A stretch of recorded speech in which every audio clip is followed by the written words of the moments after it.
Welcome to all. എല്ലാവർക്കും secret P S സിയിലേക്ക് സ്വാഗതം. ഇന്ന് നമ്മൾ നോക്കാൻ പോകുന്നത് 10ാം ക്ലാസ്സിലെ പുതിയ SCERT ചാപ്റ്ററാണ്. അപ്പോൾ ഈ ഒരു ചാപ്റ്ററിൻ്റെ ഈ ഒരു ക്ലാസ്സിലെ 10ാം ക്ലാസ്സിലെ ലാസ്റ്റ് ചാപ്റ്ററാണ് നമ്മൾ ഇന്ന് എടുക്കാൻ പോകുന്നത് കേട്ടോ. ബാക്കി എല്ലാ ചാപ്റ്റേഴ്സും നമ്മൾ കംപ്ലീറ്റ് ചെയ്തിട്ടുണ്ട്. അപ്പോൾ ക്ലാസ്സുകൾ ഇഷ്ടപ്പെടുകയാണെന്നുണ്ടെങ്കിൽ സപ്പോർട്ട് ചെയ്യാൻ നമ്മുടെ ചാനലിൽ 5ാം ക്ലാസ് മുതൽ 10ാം ക്ലാസ് വരെയുള്ള എല്ലാ SCERT ക്ലാസ്സുകളും എടുക്കുന്നുണ്ട്. പോരാതെ തന്നെ PSC പഠിക്കുന്നവർക്കായിട്ട് ഓരോ ടോപ്പിക് വൈസ് ആയിട്ട് നമ്മൾ ക്ലാസ്സുകൾ ചെയ്യുന്നുണ്ട്. അപ്പോൾ ക്ലാസ്സുകൾ ഉപകാരപ്രദമാണെന്ന് തോന്നുന്നുണ്ടെങ്കിൽ ഒന്ന് ലൈക്ക് ചെയ്യുക, കമൻറ്റ് ചെയ്യുക കേട്ടോ. അപ്പോൾ നമുക്ക് ക്ലാസ്സിലേക്ക് കിടക്കാം. അപ്പോൾ 6ാമത്തെ ചാപ്റ്ററിൻ്റെ പേരെന്താണ്? ജീവശാസ്ത്രവും സാങ്കേതിക വിദ്യയും എന്നാണ്. ഈ ഒരു ചാപ്റ്ററിലെ ബയോളജിയിലെ പ്രധാനപ്പെട്ട സാങ്കേതിക വിദ്യകളുണ്ടല്ലോ, എന്താ പറയുക, ഈ ജനിതക വിദ്യ. ഇപ്പോൾ നമ്മൾ പഠിക്കുന്നത് എന്താണ്? DNA ഫിംഗർ പ്രിൻറ്റിങ്, അതുപോലെ തന്നെ ജീൻ മാപ്പിങ്, പിന്നെ എന്തൊക്കെയാണ്, അങ്ങനെ സാങ്കേതിക വിദ്യകളാണ് ഈ ഒരു ചാപ്റ്ററിൽ നമുക്ക് കൂടുതലായിട്ട് ഡിസ്കസ് ചെയ്യാനായിട്ട് പോകുന്നത് കേട്ടോ. അപ്പോൾ ക്ലാസ്സിലേക്ക് കിടക്കാം. ആദ്യം തന്നെ എന്താണ് ജനിതക വിപ്ലവം എന്ന് പറയുന്നുണ്ട്. ജനിതക സാങ്കേതിക വിദ്യ മനുഷ്യ ജീവിതത്തിൻ്റെ ഭാഗമായി മാറിക്കഴിഞ്ഞു. പുതിയ പുതിയ കണ്ടെത്തലുകളിലൂടെ അതിവേഗം അതിൻ്റെ ജൈത്രയാത്ര തുടരുന്നു. അപ്പോൾ ഇവിടെ പറഞ്ഞു വരുന്നത് എന്താണെന്ന് വെച്ചാൽ,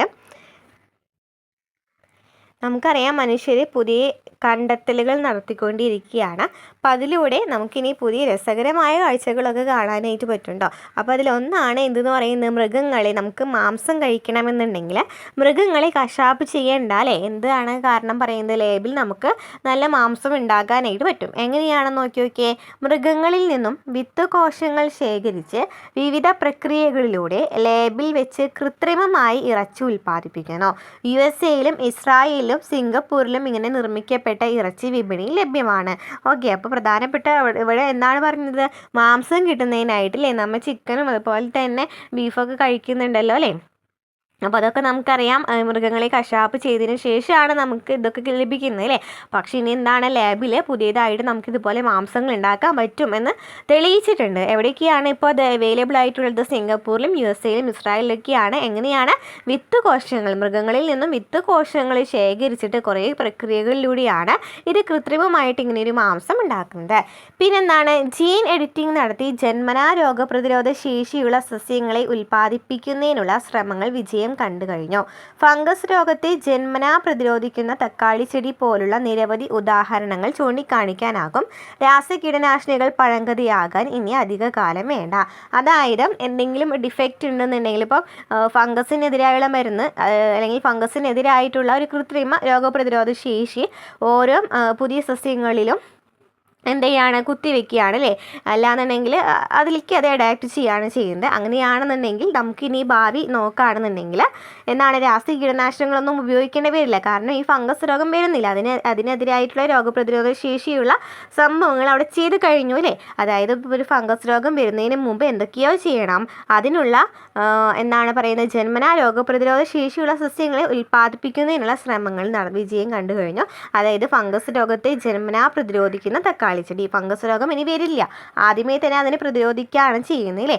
അപ്പോൾ അങ്ങനെയൊരു ചെടികളൊക്കെ വികസിപ്പിക്കുകയാണെന്നുണ്ടെങ്കിൽ നമുക്കിനി രാസകീടനാശിനികൾ ഉപയോഗിക്കേണ്ടി വരുന്നില്ല എന്ന് പറയുന്നു. കേരളത്തിൽ 2020 നടന്ന ഒരു കൊലപാതകത്തിൽ മൃതദേഹം കണ്ടെടുക്കാനായില്ല.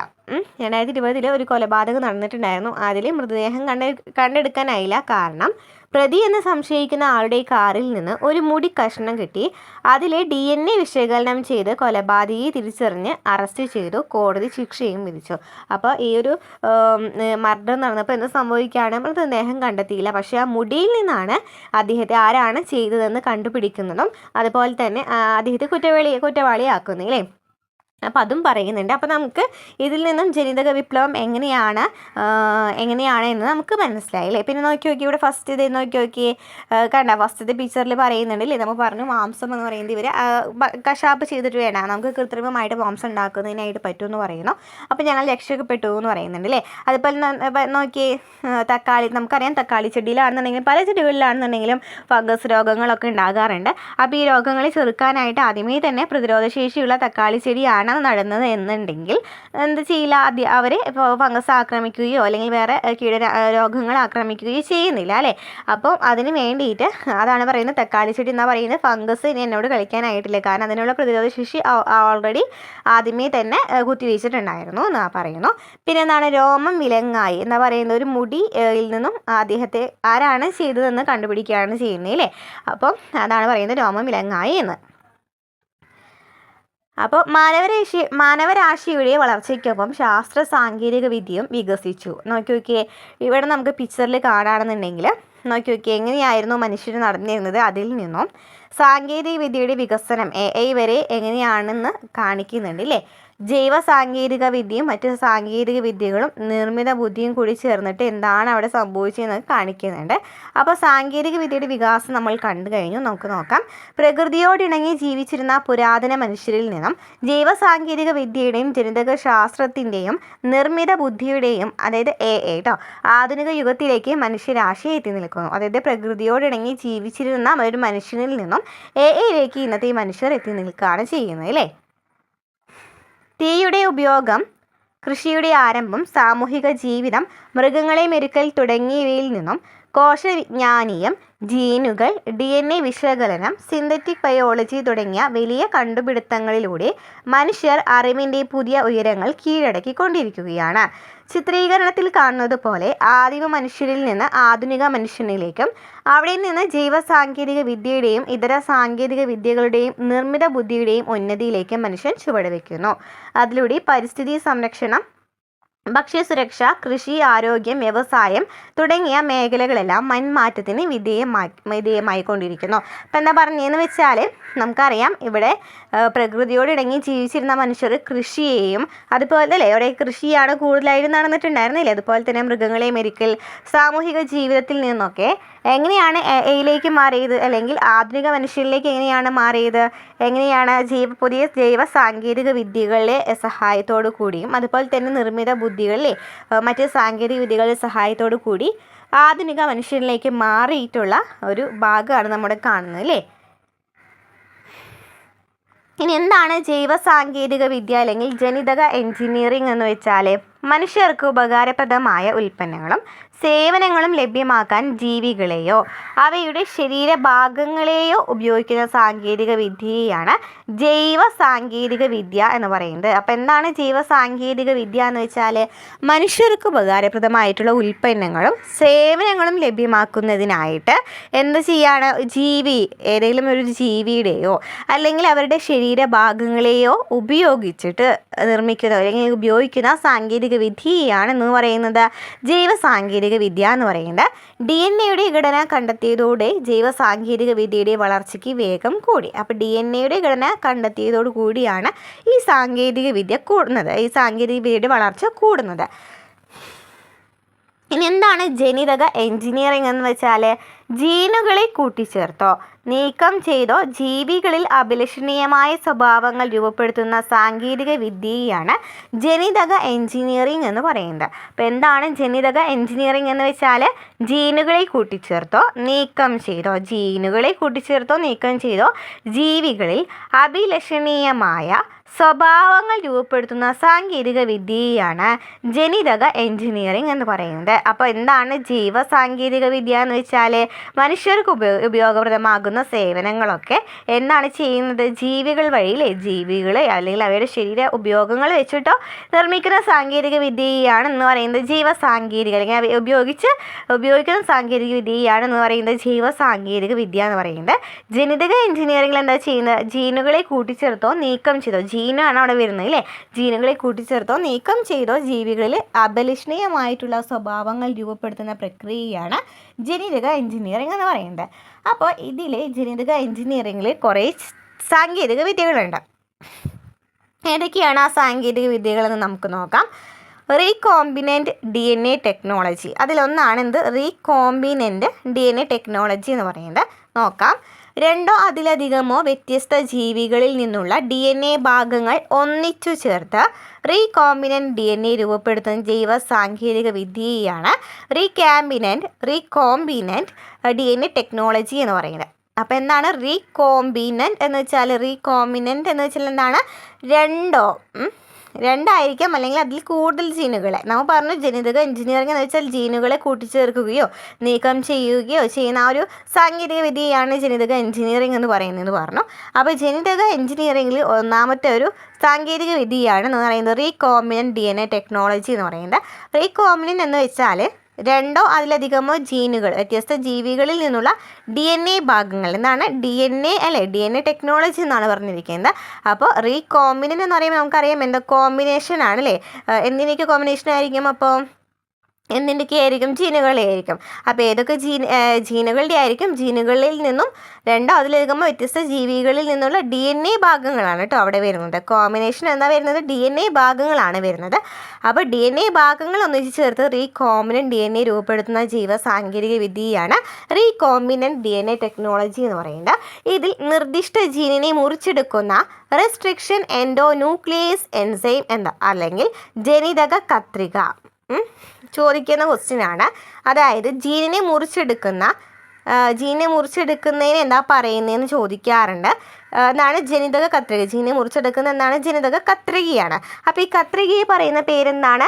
നോക്കി നോക്കിയേ. Restriction endonuclease enzyme. എന്താണ്? Restriction endonuclease enzyme. ഇനി രണ്ട് DNA ഭാഗങ്ങളെ കൂട്ടിച്ചേർക്കുന്ന എന്താണ്? Ligase enzyme. കൂട്ടിച്ചേർക്കുന്നത് ലിഗേസ് എൻസൈം അല്ലെങ്കിൽ ജനിതക പശയിൽ എന്നാ പറയുന്നത് ലിഗേസ് എൻസൈം എന്നാണ് പറയുന്നത്. ഇനി ജീനുകളെ വഹിക്കുന്ന വാഹകർ, റീകോംബിനൻ്റ് DNA പ്രവേശിപ്പിക്കുന്ന ആതിഥേയ കോശം എന്നിവ ഇതിൽ ഉൾപ്പെടുന്നു. ബാക്ടീരിയയിലെ പ്ലാസ്മിഡ്, ചില വൈറസുകൾ എന്നിവയാണ് ജീൻ വാഹകരായി ഉപയോഗിക്കപ്പെടുന്നത്. അപ്പം എന്താണ് റീകോംബിനൻ്റ് DNA ടെക്നോളജി എന്ന് വെച്ചാൽ എന്താണ് പറഞ്ഞത്? രണ്ടോ അതിലധികമോ വ്യത്യസ്ത ജീവികളിൽ നിന്നും DNA കൂട്ടിച്ചേർക്കുകയാണ് ചെയ്യുന്നത് അല്ലേ? DNAകൾ ഒരുമിച്ചാക്കുന്നതിനെയാണെന്ന് പറയുന്നത് റീകോംബിനൻ്റ് DNA സാങ്കേതിക വിദ്യ എന്ന് പറയുന്നത്. അതായത് രണ്ടോ അതിലധികമോ ജീവികൾ എടുക്കുക, അവരിൽ നിന്നും ശേഖരിക്കുന്ന DNA ശേഖരിക്കുകയാണ്. ആ DNA ശേഖരിച്ച് കൂട്ടിച്ചേർക്കുകയാണ് ചെയ്യുന്നത് അല്ലേ? അപ്പോൾ ഒരു സ്വഭാവമായിട്ട് മാറിയില്ലേ? അപ്പോൾ അതിനെയാണെന്ന് പറയുന്നത് റീകോംബിനൻ്റ് DNA ടെക്നോളജി എന്ന് പറയുന്നത്. ഇവിടെ നമ്മൾ പ്രധാനമായിട്ട് ചോദിക്കുന്ന ക്വസ്റ്റ്യൻ എന്ന് വെച്ചാൽ മുറിക്കുന്നത് അല്ലേ? ഈ ജീനുകളെ മുറിക്കാൻ ഉപയോഗിക്കുന്ന ഉപകരണം ഏതാണെന്ന് ചോദിച്ചാൽ നമ്മൾ എന്ത് പറയും? ജനിതക കത്രിക എന്ന് പറയും. അതിന് നമ്മൾ എന്താ പറയുന്നത്? എൻഡോന്യൂക്ലിയസ് ആണ്. റെസ്ട്രിക്ഷൻ എൻഡോന്യൂക്ലിയസ് എൻസൈം എന്നാണ് അല്ലേ? ആ എൻസൈമിനെ പറയുന്നത് എന്താണ്? റെസ്ട്രിക്ഷൻ എൻഡോന്യൂക്ലിയസ് എൻസൈം എന്നാണ്. ഇനി ഈ ഭാഗങ്ങളെ കൂട്ടിച്ചേർക്കുന്ന എൻസൈം ചോദിക്കുകയാണെങ്കിൽ ഏതാണ്? ലിഗേസ് എൻസൈം എന്നാണ് അല്ലെങ്കിൽ ജനിതക പശയാണ്. പിന്നെ എന്തൊക്കെയാണ് അവിടെ വേണ്ടത്? ഇങ്ങനെ ചെയ്യുന്നതിനായിട്ട് വാഹകർ വേണം അല്ലേ? ജീനുകൾ വഹിക്കുന്ന വാഹകർ വേണം. അതുപോലെ തന്നെ ഈ റീകോംബിനൻ്റ് DNA പ്രവേശിപ്പിക്കാനായിട്ട് എന്തെങ്കിലും ഒരു കോശം വേണം അല്ലേ? അതിന് നമ്മൾ എന്താ പറയുന്നത്? ആതിഥേയ കോശം എന്നാണ് പറയുക. ഏതിലേക്കാണോ ഈ നമ്മൾ ഒരു DNA ഉണ്ടാക്കി വെച്ചിട്ടുണ്ട് അല്ലേ? ഈ DNA നമുക്ക് ഏതിലേക്കാണോ വെക്കുന്നത്, ഓക്കെ, ആ DNA പ്രവേശിപ്പിക്കുന്നത് അതിനെയാണെന്ന് പറയുന്നത് ആതിഥേയ കോശം എന്ന് പറയുന്നത്. പിന്നെ എന്തൊക്കെയാണ്? അതൊക്കെയാണ് ഇതിന് ആവശ്യമുള്ളത്. ഇത് നമ്മൾ സാധാരണയായിട്ട് ജീൻ വാഹകർ ഉണ്ടെന്ന് പറഞ്ഞു അല്ലേ? വാഹകർ എന്ന് വെച്ചാൽ ജീനുകളെ വഹിക്കുന്ന വാഹകർ വേണമെന്ന് പറഞ്ഞു അല്ലേ? അപ്പോൾ ഈ വാഹകരായിട്ട് ഉപയോഗിക്കുന്നത് സാധാരണയായിട്ട് ബാക്ടീരിയനും വൈറസിനൊക്കെയാണ്. ബാക്ടീരിയയിലെ പ്ലാസ്മിഡ് കേട്ടോ. ബാക്ടീരിയയിലെ പ്ലാസ്മിഡ് അതായത് വൃത്താകൃതിയിലുള്ള DNA ആണ് ഈ ബാക്ടീരിയയിലെ പ്ലാസ്മിഡ് ഉണ്ടായിരിക്കുക. ഈ പ്ലാസ്മിഡും വൈറസുകളൊക്കെയാണ് ഇങ്ങനെ ജീൻ വാഹകരായിട്ട് ഉപയോഗിക്കപ്പെടുന്നത്. ക്ലിയർ ആയല്ലോ? എന്താണ് അപ്പോൾ റീകോംബിനൻ്റ് DNA ടെക്നോളജി എന്ന് വെച്ചാൽ എന്താണ്? റീകോമ്പിനേഷൻ ആണ് അല്ലേ? കോമ്പിനേഷൻ എന്ന് വെച്ചാൽ നമ്മൾ പറഞ്ഞു ജീനുകളെയാണ് അല്ലേ? അതായത് വ്യത്യസ്ത ജീവികൾ എടുക്കുകയാണ്. ജീനുകൾ എന്ന് വെച്ചാൽ വ്യത്യസ്ത ജീവികൾ എടുക്കുകയാണ്. ജീവികളിൽ നിന്നും എന്തെടുക്കുകയാണ്? DNA ആണ് എടുക്കുന്നത് അല്ലേ? വ്യത്യസ്ത ജീവികളിൽ നിന്നും DNA എടുത്ത് ശേഖരിച്ച് അത് കൂട്ടിച്ചേർക്കാം. അങ്ങനെ അത് കൂട്ടിച്ചേർക്കുന്ന ഒരു പ്രക്രിയയാണ് റീകോംബിനൻ്റ് DNA ടെക്നോളജി എന്ന് പറയുന്നത്. ഈ റീകോംബിനൻ്റ് DNA ടെക്നോളജിയിൽ എന്തൊക്കെ ആവശ്യമുണ്ട്? ഒരു വാഹകർ വേണം, ആതിഥേയ കോശം വേണം, അതുപോലെ തന്നെ മുറിക്കുന്നതിനായിട്ട് എന്ത് വേണം? ജനിതക കത്രിക വേണം, അല്ലെങ്കിൽ എന്തെന്ന് പറയാം? റെസ്ട്രിക്ഷൻ എൻഡോന്യൂക്ലിയസ് എൻസൈം വേണം. പിന്നെ കൂട്ടിച്ചേർക്കുന്നതിനായിട്ട് പശയാണ് വേണ്ടത്. പശയിൽ നമ്മൾ എന്താ പറയുക? ജനിതക പശയിൽ എന്താ പറയുന്നത്? ലിഗേസ് എൻസൈം എന്ന് പറയും. പിന്നെ വാഹകർ പറഞ്ഞു, ആതിഥേയ കോശം എന്ന് പറഞ്ഞു അല്ലേ?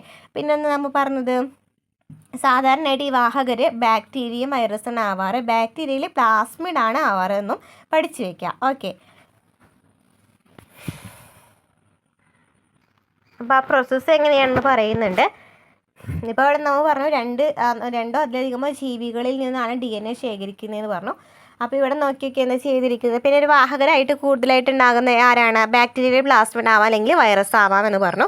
ഇവിടെ മനുഷ്യ DNA ആണ് എടുത്തിരിക്കുന്നത്. മനുഷ്യ DNA എന്താണ് മുറിച്ചെടുക്കുകയാണ് അല്ലേ, അഭിലഷണീയ ജീനിനെ മുറിച്ചെടുക്കുന്നു. മനുഷ്യ DNAയിൽ നിന്നും ഒരു ആവശ്യമുള്ള ജീനിനെ മുറിച്ചെടുക്കുകയാണ് ചെയ്യുന്നത്.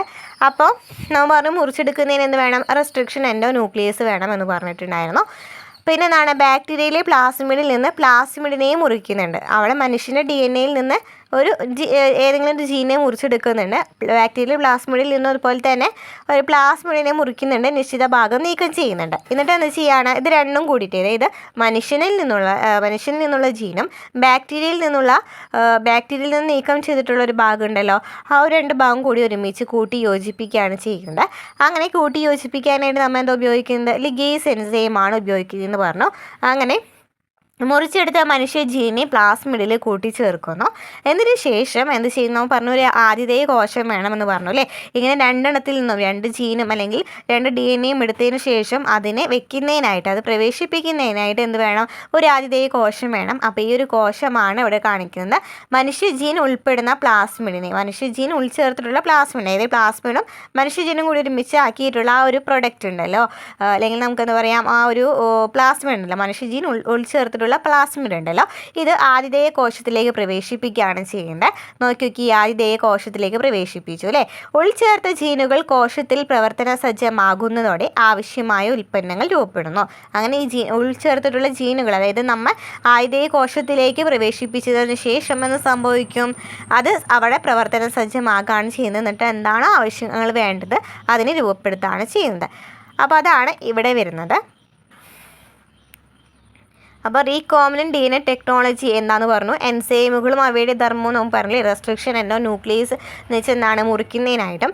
ലിഗേസ് എൻസൈം എന്ന് പറയുന്നത് ഒട്ടിക്കാനായിട്ട്, അതായത് എന്താ പറയുക അല്ലേ, പശവഴയാണെന്നൊക്കെ പറഞ്ഞു. വാഹകർ ധർമ്മം എന്നാണ്. വാഹകർ എന്ന് വെച്ചാൽ നമ്മൾ ബാക്ടീരിയ അല്ലെങ്കിൽ എന്താണ് വൈറസ് ആണ്. ബാക്ടീരിയൽ പ്ലാസ്മിഡ് അല്ലെങ്കിൽ എന്താണ് വൈറസിനെയാണ് നമ്മൾ ഉപയോഗിച്ചിട്ടുള്ളതെന്ന് പറഞ്ഞു.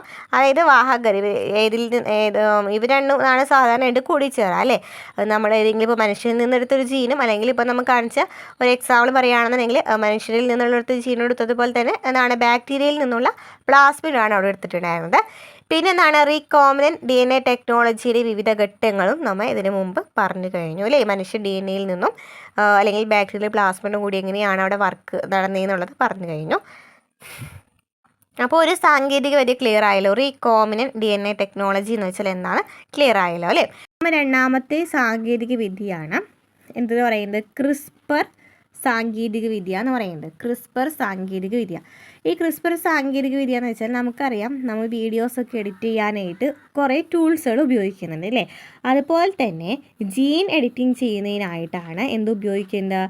ഈ ക്രിസ്പർ എന്ന് പറയുന്ന സാങ്കേതിക വിദ്യ ഉപയോഗിക്കേണ്ടത്. ക്രിസ്പർ എന്ന് പറയുന്ന സാങ്കേതിക വിദ്യ ജീൻ എഡിറ്റിങ്ങിനാണ് ഉപയോഗിക്കുന്നത്. എന്താണ് ക്രിസ്പർ എന്ന് പറയുന്ന ടെക്നോളജി എന്നാണ്?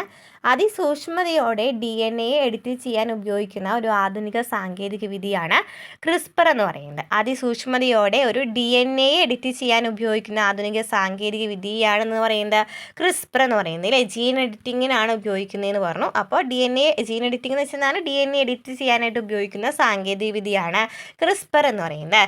ഇവിടെ നോക്കി വൈറസുകളെ പ്രതിരോധിക്കാൻ ബാക്ടീരിയകൾ ഉപയോഗിക്കുന്ന ഒരു സ്വാഭാവിക പ്രതിരോധ സംവിധാനത്തിൽ നിന്നാണ് ക്രിസ്പർ സാങ്കേതിക വിദ്യ രൂപപ്പെടുത്തിയത്. അതായത് ബാക്ടീരിയാസ് വൈറസിൻ്റെ ആക്രമണങ്ങളിൽ നിന്നും രക്ഷ നേടാനായിട്ട് ഒരു പ്രതിരോധ സംവിധാനം ഉപയോഗിക്കും. ഇതിനെയാണ് നമ്മൾ എന്തെന്ന് പറയുന്നത്? ക്രിസ്പർ സാങ്കേതിക വിദ്യ. അതായത് ഇതിൽ നിന്നാണ് ഈ ക്രിസ്പർ സാങ്കേതിക വിദ്യ ഉടലെടുത്തത്. ഈ ക്രിസ്പർ സാങ്കേതിക വിദ്യ എന്ന് പറയുന്നത് എന്താണ് നമ്മൾ പറഞ്ഞത്?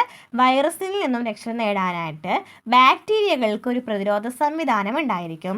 അതിൽ നിന്നാണ് ക്രിസ്പർ എന്ന് പറയുന്ന സാങ്കേതിക വിദ്യ രൂപപ്പെടുത്തിയത്. അപ്പോൾ ഇവിടെ നമ്മൾ നേരത്തെ പറഞ്ഞു എന്തിലാണ്? റീകോമിനൻ്റ് DNA ടെക്നോളജിയിൽ മുറിക്കുന്നതിനായിട്ട് ഉപയോഗിക്കുന്നു എന്ന് പറഞ്ഞു? റെസ്ട്രിക്ഷൻ എൻഡോ ന്യൂക്ലിയസ് ഉപയോഗിക്കുന്നു എന്ന് പറഞ്ഞു അല്ലേ. പക്ഷേ ഇവിടെ ഉപയോഗിക്കുന്നത് ക്രിസ്പർ ടെക്നോളജിയിൽ മുറിക്കുന്നതിനായിട്ട് ഉപയോഗിക്കുന്നത് DNA മുറിക്കാനുള്ള കത്രിക എന്ന് പറയുന്നത് ഇതാണ്, Cas9 ആണ്. Cas9 ആണ്. നോക്കി, Cas9 ആണ് കേട്ടോ. പിന്നെ എന്താ പറയുന്നതെന്ന് വെച്ചാൽ ഇവിടെ മുറിക്കേണ്ട ഭാഗം നമുക്കറിയാം. വീഡിയോ എഡിറ്റ് ചെയ്യുകയാണെന്നുണ്ടെങ്കിൽ നമുക്ക് ഏത് ഭാഗമാണോ കട്ട് ചെയ്യേണ്ടതെന്ന് നമുക്കറിയണമല്ലോ. അതുപോലെ തന്നെ ഇവിടെ DNA മുറിക്കണം എന്നുണ്ടെങ്കിൽ ഏത് ഭാഗമാണ് മുറിക്കേണ്ടതെന്ന് അറിയാനായിട്ട് ഒരു RNA സഹായിക്കുന്നുണ്ട്. ആ ഒരു RNA-നെയാണ് എന്ന് പറയുന്നത് ഗൈഡ് RNA എന്ന് പറയുന്നത്. ഒരു മുറിക്കേണ്ട ഭാഗം DNA ഭാഗം കാണിച്ചു തരുന്ന ഒരു RNA ഇതിൽ ഉൾപ്പെടുന്നുണ്ട്. ഇതിനെയാണ് എന്ന് പറയുന്നത് ഗൈഡ് RNA എന്ന് വിളിക്കുന്നത്. ക്ലിയർ ആയല്ലോ? അപ്പോൾ എന്താണ് ഇവിടെ നമ്മൾ പറഞ്ഞത്? ക്രിസ്പർ ടെക്നോളജി എന്ന് പറയുന്നത് എന്താണ്? ജീൻ എഡിറ്റിങ്ങിനെ സഹായിക്കുന്നതാണ്. അതായത് ബാക്ടീരിയാസ് ഈ വൈറസിൽ നിന്നും രക്ഷ നേടാനായിട്ട് പ്രയോഗിക്കുന്ന ഒരു പ്രതിരോധ സംവിധാനമുണ്ട്. അതിൽ നിന്നാണ് ഈ ക്രിസ്പർ എന്ന് പറയുന്ന ടെക്നോളജി ഉടലെടുത്തത്. അതുപോലെ തന്നെ ഇവിടെ മുറിക്കുന്നതിനായിട്ട് DNA മുറിക്കുന്നതിനായിട്ട് ഉപയോഗിക്കുന്ന കത്രിക അറിയപ്പെടുന്നത് Cas9 എന്നും, അതുപോലെ തന്നെ ഇവിടെ ഈ ഏത് DNA ആണ് മുറിക്കേണ്ടതെന്ന് കാണിച്ചു തരാനായിട്ട് ഒരു ഗൈഡ് RNA ഉണ്ടായിരിക്കും എന്നും നമ്മൾ പറഞ്ഞു. ഇനി നമുക്കൊക്കെ ഇവിടെ സൈഡിൽ ഒരു ക്വസ്റ്റ്യൻ ചോദിച്ചിട്ടുണ്ട്. ജീൻ എഡിറ്റിങ്ങിൽ ക്രിസ്പർ സാങ്കേതിക വിദ്യ മാത്രമാണോ ഉപയോഗിക്കുന്നതെന്ന്. അതായത് ജീൻ എഡിറ്റിങ്ങിനാണ് നമ്മൾ പറഞ്ഞു ക്രിസ്പർ സാങ്കേതിക വിദ്യ ഉപയോഗിക്കുന്നതെന്ന് അല്ലേ. അപ്പോൾ ക്രിസ്പർ ടെക്നോളജി മാത്രമാണോ ജീൻ എഡിറ്റിങ്ങിനായിട്ട് ഉപയോഗിക്കുന്നതാണോ? അല്ല, നമ്മളിപ്പോൾ വീഡിയോ എഡിറ്റ് ചെയ്യുന്നതിനായിട്ട് ഇപ്പോൾ ഇൻഷോട്ട് ഉപയോഗിക്കുന്ന പോലെ തന്നെ പല സോഫ്റ്റ്വെയർ ടൂൾസുകളും നമുക്ക് എഡിറ്റ് ചെയ്യാനായിട്ട് ഉപയോഗിക്കാമല്ലോ. അതുപോലെ തന്നെ ജീൻ എഡിറ്റിങ്ങിനായിട്ട് ക്രിസ്പർ ടെക്നോളജി മാത്രമല്ല വേറെയും കുറേ ടെക്നോളജികൾ ഉണ്ട്. ജസ്റ്റ് എന്താണെന്നുള്ളത് പറഞ്ഞു വെച്ച് തരാം. നമുക്ക് ഈ ഒരു ക്വസ്റ്റ്യൻ 10ാം ക്ലാസ്സിലെ പിള്ളേർക്ക് വേണ്ടി അവർക്ക് കുറച്ചുകൂടി ഡീറ്റെയിൽ ആയിട്ട് പഠിക്കാനുള്ളതാണ്. ഒരു പക്ഷേ PSCയിലും ഇങ്ങനൊരു ചോദ്യങ്ങൾ വരാം, നമുക്ക് അറിയില്ല. അപ്പോൾ നമുക്ക് എന്തായാലും പറഞ്ഞു വെച്ചിരിക്കാം. ഒന്നാമത്തെ ഒരു ടെക്നോളജിയാണ് സിങ്ക് ഫിംഗർ ന്യൂക്ലിയേസസ് എന്ന് പറയുന്നത്. സിങ്ക് ഫിംഗർ ന്യൂക്ലിയേസസ് എന്ന് പറയുന്നത് എന്താണ്? സിങ്ക് ഫിംഗർ ന്യൂക്ലിയേസസ് എന്ന് പറയുന്ന ടെക്നോളജി ഉണ്ട്. ഇതും എന്തിനുപയോഗിക്കുന്നതാണ്? ഇതുപോലെ തന്നെ DNA-യുടെ പ്രത്യേക ഭാഗങ്ങളെ തിരിച്ചറിയാനും മുറിക്കാനൊക്കെ ഉപയോഗിക്കുന്ന ഒരു കൃത്രിമ എൻസൈമാണ്. അതുപോലെ തന്നെ transcription activator like effector nucleases ഉണ്ട്. എന്നാണ്?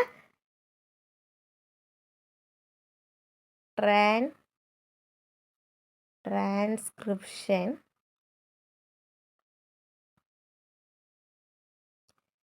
ആക്ടിവേറ്റർ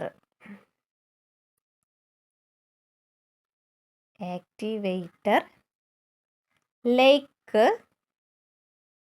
എഫക്റ്റർ ന്യൂക്ലിയേസസ് ഉണ്ട് കേട്ടോ. ന്യൂക്ലിയേസസ്. ഓക്കെ, അതാണ് വേറൊരു ടെക്നോളജി എന്ന് പറയുന്നത് ജീൻ എഡിറ്റിങ്ങിന് സഹായിക്കുന്നത്. പിന്നെ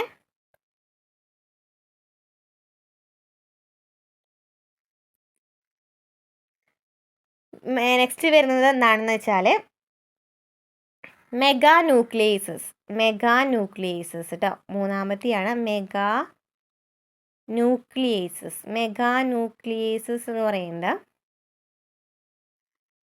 ഒരു പ്രകൃതിദത്തമായി കാണപ്പെടുന്നതും വളരെ കൃത്യതയോടെ DNA മുറിക്കാൻ കഴിവുള്ളതുമായിട്ടുള്ള എൻസൈംസ് ആണ് എന്ന് പറയുന്നത് മെഗാ ന്യൂക്ലിയേസസ് എന്ന് പറയുന്നത്. അപ്പം ഇതൊക്കെ എന്താണ്? മറ്റു പ്രധാനപ്പെട്ട സാങ്കേതിക വിദ്യകളാണ്. ഒന്ന് നമ്മൾ പറഞ്ഞു സിങ്ക് ഫിംഗർ ന്യൂക്ലിയേസസ് എന്ന് പറഞ്ഞു. ഇതുപോലെ തന്നെ DNA പ്രത്യേക ഭാഗങ്ങളെ മുറിക്കുന്നതിനൊക്കെയാണ് അത് സഹായിക്കുന്നത്. അതുപോലെ transcription activator like effector nucleases ഉണ്ട്. അതായത് അവിടെ കൂടുതലായിട്ട് സീക്വൻസസ് ആണ് നോക്കുന്നത്. DNA-യുടെ സീക്വൻസസ് വെച്ച് നോക്കിയിട്ട് എഡിറ്റ് ചെയ്യുന്നതാണ്. നെക്സ്റ്റ് മെഗാ ന്യൂക്ലിയേസസ് ആണ്. മെഗാ ന്യൂക്ലിയേസസ് എന്ന് വെച്ചാൽ പ്രകൃതിദത്തമായിട്ട് കാണപ്പെടുന്ന ഒരു ന്യൂക്ലിയേസസ് ആണ്, എൻസൈംസ് ആണെന്ന് പറയുന്നത് മെഗാ ന്യൂക്ലിയേസസ് എന്ന് പറയുന്നത്. Okay, just അറിഞ്ഞിരിക്കാം. നെക്സ്റ്റ് ഇവിടെ എന്താണ് പറയുന്നത്? ഈ ക്രിസ്പർ സാങ്കേതിക വിദ്യയിൽ എങ്ങനെയാണ് പ്രവർത്തനങ്ങൾ നടക്കുന്നതെന്ന് പറയുന്നുണ്ട്. ഫസ്റ്റ് എന്താണ്? ലക്ഷ്യഭാഗം തിരിച്ചറിയണം അല്ലേ. ഏത് ഭാഗമാണ് ഇപ്പോൾ നമ്മൾ വീഡിയോ എഡിറ്റ് ചെയ്യുകയാണെന്നുണ്ടെങ്കിൽ ഏത് ഭാഗമാണ് എഡിറ്റ് ചെയ്യേണ്ടതെന്ന് അറിയണമല്ലോ. അതാണ് ലക്ഷ്യഭാഗം തിരിച്ചറിയൽ. അതിന് സഹായിക്കുന്ന ആരാണ്? ഗൈഡ് RNA ആണ്. അപ്പോൾ ഗൈഡ് RNA കൃത്യമായി മുറിക്കേണ്ട DNA ഭാഗം കണ്ടെത്തും. അതിനുശേഷം മുറിക്കുന്നതിനായിട്ട് ഇവിടെ എന്താ ഉപയോഗിക്കുന്നതെന്ന് പറഞ്ഞു, Cas9 ആണ് ഉപയോഗിക്കുന്നതെന്ന് പറഞ്ഞു അല്ലേ. അപ്പോൾ ഗൈഡ് RNA കണ്ടെത്തിയിട്ടുള്ള DNA ഭാഗത്തെ Cas9 എൻസൈം മുറിക്കുന്നു. എന്നിട്ടാണ് എഡിറ്റിംഗ് ചെയ്യുന്നത്. ഒരു ജീവിയുടെ സ്വഭാവത്തിൽ മാറ്റം വരുത്താൻ ആവശ്യമായ രീതിയിൽ DNA നൈട്രജൻ ബേസുകളുടെ ക്രമീകരണം എഡിറ്റ് ചെയ്യുന്നു. അതിലൂടെ ആവശ്യമില്ലാത്ത ഗുണം നീക്കാനോ പുതിയ ഗുണം ചേർക്കാനോ ആകാം. അപ്പോൾ പുതിയ ഗുണം ചേർക്കാനോ ആകും. അപ്പോൾ എന്താ പറയുന്നതെന്ന് വെച്ചാൽ എഡിറ്റിംഗ് ചെയ്യുകയാണെന്നുണ്ടെങ്കിൽ നമുക്കറിയാം, ഒന്നില്ലെങ്കിൽ പുതിയ, അപ്പോൾ നമ്മൾ വീഡിയോ എഡിറ്റ് ചെയ്യുകയാണെങ്കിൽ എന്താണ്, പുതിയ വീഡിയോ നമുക്ക് അതിലേക്ക് ആഡ് ചെയ്യാനായിട്ട് പറ്റും. അല്ലെങ്കിൽ എല്ലാ വീഡിയോയിൽ നിന്നും നമുക്ക് കുറച്ച് ഭാഗം കട്ട് ചെയ്യാനായിട്ട് പറ്റും അല്ലേ. അതുപോലെ തന്നെയാണ് ഇവിടെ ഏതാണോ ആവശ്യമില്ലാത്ത ഗുണം എന്താണോ അത് നമുക്ക് നീക്കം ചെയ്യാനായിട്ട് പറ്റും, പുതിയ ഗുണം ആഡ് ചെയ്യാനും പറ്റും. അതെങ്ങനെയാണ് ചെയ്യുന്നതെന്ന് വെച്ചാൽ നൈട്രജൻ ബേസുകളുടെ ക്രമീകരണത്തിൽ മാറ്റം വരുത്തിയിട്ടാണ് ഇങ്ങനെ ചെയ്യുന്നത്, എഡിറ്റിംഗ് ചെയ്യുന്നത്. ഓക്കെ, അപ്പോൾ എന്തൊക്കെയാണ് നമ്മൾ പറഞ്ഞത്, CRISPR RNA എന്ന് പറയുന്ന CRISPR ടെക്നോളജിയിൽ ആദ്യം തന്നെ ഗൈഡ് RNA ഉണ്ടെന്ന് പറഞ്ഞു. ഗൈഡ് RNA ഏത് ഭാഗമാണ് മുറിക്കേണ്ടത്, ആ DNA ഭാഗം കണ്ടെത്താണ്. എന്നിട്ട് Cas9 അല്ലേ, Cas9 എന്ന് പറയുന്ന ഒരു കത്രിക ഉപയോഗിച്ച് മുറിച്ചിട്ട് അതിനുശേഷമാണ് അവിടെ എഡിറ്റിംഗ് ചെയ്യുന്നത്. ക്ലിയർ ആയല്ലോ. അപ്പോൾ എന്താണ് CRISPR സാങ്കേതിക വിദ്യ എന്ന് പറഞ്ഞു. ഗൈഡ് RNAയും Cas9 എൻസൈം എന്തിനാണ് സഹായിക്കുന്നതെന്ന് പറഞ്ഞു. ജീൻ എഡിറ്റിംഗ് എന്ന് വെച്ചാൽ എന്താണെന്നും പറഞ്ഞു അല്ലേ. അപ്പോൾ ഇതാണ് സാങ്കേതിക വിദ്യ, പ്രധാനമായിട്ടുള്ള സാങ്കേതിക വിദ്യകൾ ഇവിടെ പറയുന്നത് കേട്ടോ. ഇനി അപ്പോൾ നമുക്ക് മനസ്സിലായി, ജനിതക സാങ്കേതിക വിദ്യയിലൂടെ നമുക്ക് പുതിയ ഏതെങ്കിലും ജനിതക ഘടനയിൽ മാറ്റം വരുത്തിയിട്ട് സ്വഭാവത്തിലൊക്കെ മാറ്റം വരുത്താനായിട്ട് പറ്റും അല്ലേ, ഗുണത്തിലൊക്കെ മാറ്റം വരുത്താനായിട്ട് പറ്റുമെന്ന് മനസ്സിലായി. ഇനി ജനിതക മാറ്റം വരുത്തിയ ജീവികൾ ഏതൊക്കെയാണെന്ന് നമുക്ക് നോക്കാം. ജനിതക സാങ്കേതിക വിദ്യയിലൂടെ ജനിതക ഘടനയിൽ മാറ്റം വരുത്തിയ സസ്യങ്ങളും ജന്തുക്കളും സൂക്ഷ്മജീവികളുണ്ട്. ഇവയെ ജനിതക മാറ്റം വരുത്തിയ ജീവികൾ എന്നാണ് വിളിക്കുന്നത്. ജീവി വിഭാഗം ഒന്ന്, സസ്യങ്ങൾ. ജനിതകം മാറ്റം വരുത്തിയ ജീവികളെ കുറിച്ചാണ് നമ്മൾ പഠിക്കുന്നത്. അപ്പോൾ അതിൽ നാം ആദ്യം തന്നെ നോക്കുന്നത് എന്താണ്, സസ്യങ്ങളാണ്. സസ്യങ്ങളുടെ സവിശേഷതയാണ് കീടപ്രതിരോധ ശേഷി എന്ന് പറയുന്നത് അല്ലേ. അപ്പോൾ കീടപ്രതിരോധ ശേഷിയുള്ള അതിന് ഉദാഹരണമാണ് BT കോട്ടൺ എന്ന് പറയുന്നത് കീടപ്രതിരോധ ശേഷിക്ക് ഉദാഹരണമാണ്. ഇനി കളനാശിനി പ്രതിരോധം സഹായിച്ച ഇതാണ്, ഉദാഹരണം ചോദിക്കുകയാണെങ്കിൽ ഇതാണ് സോയാബീനാണ്.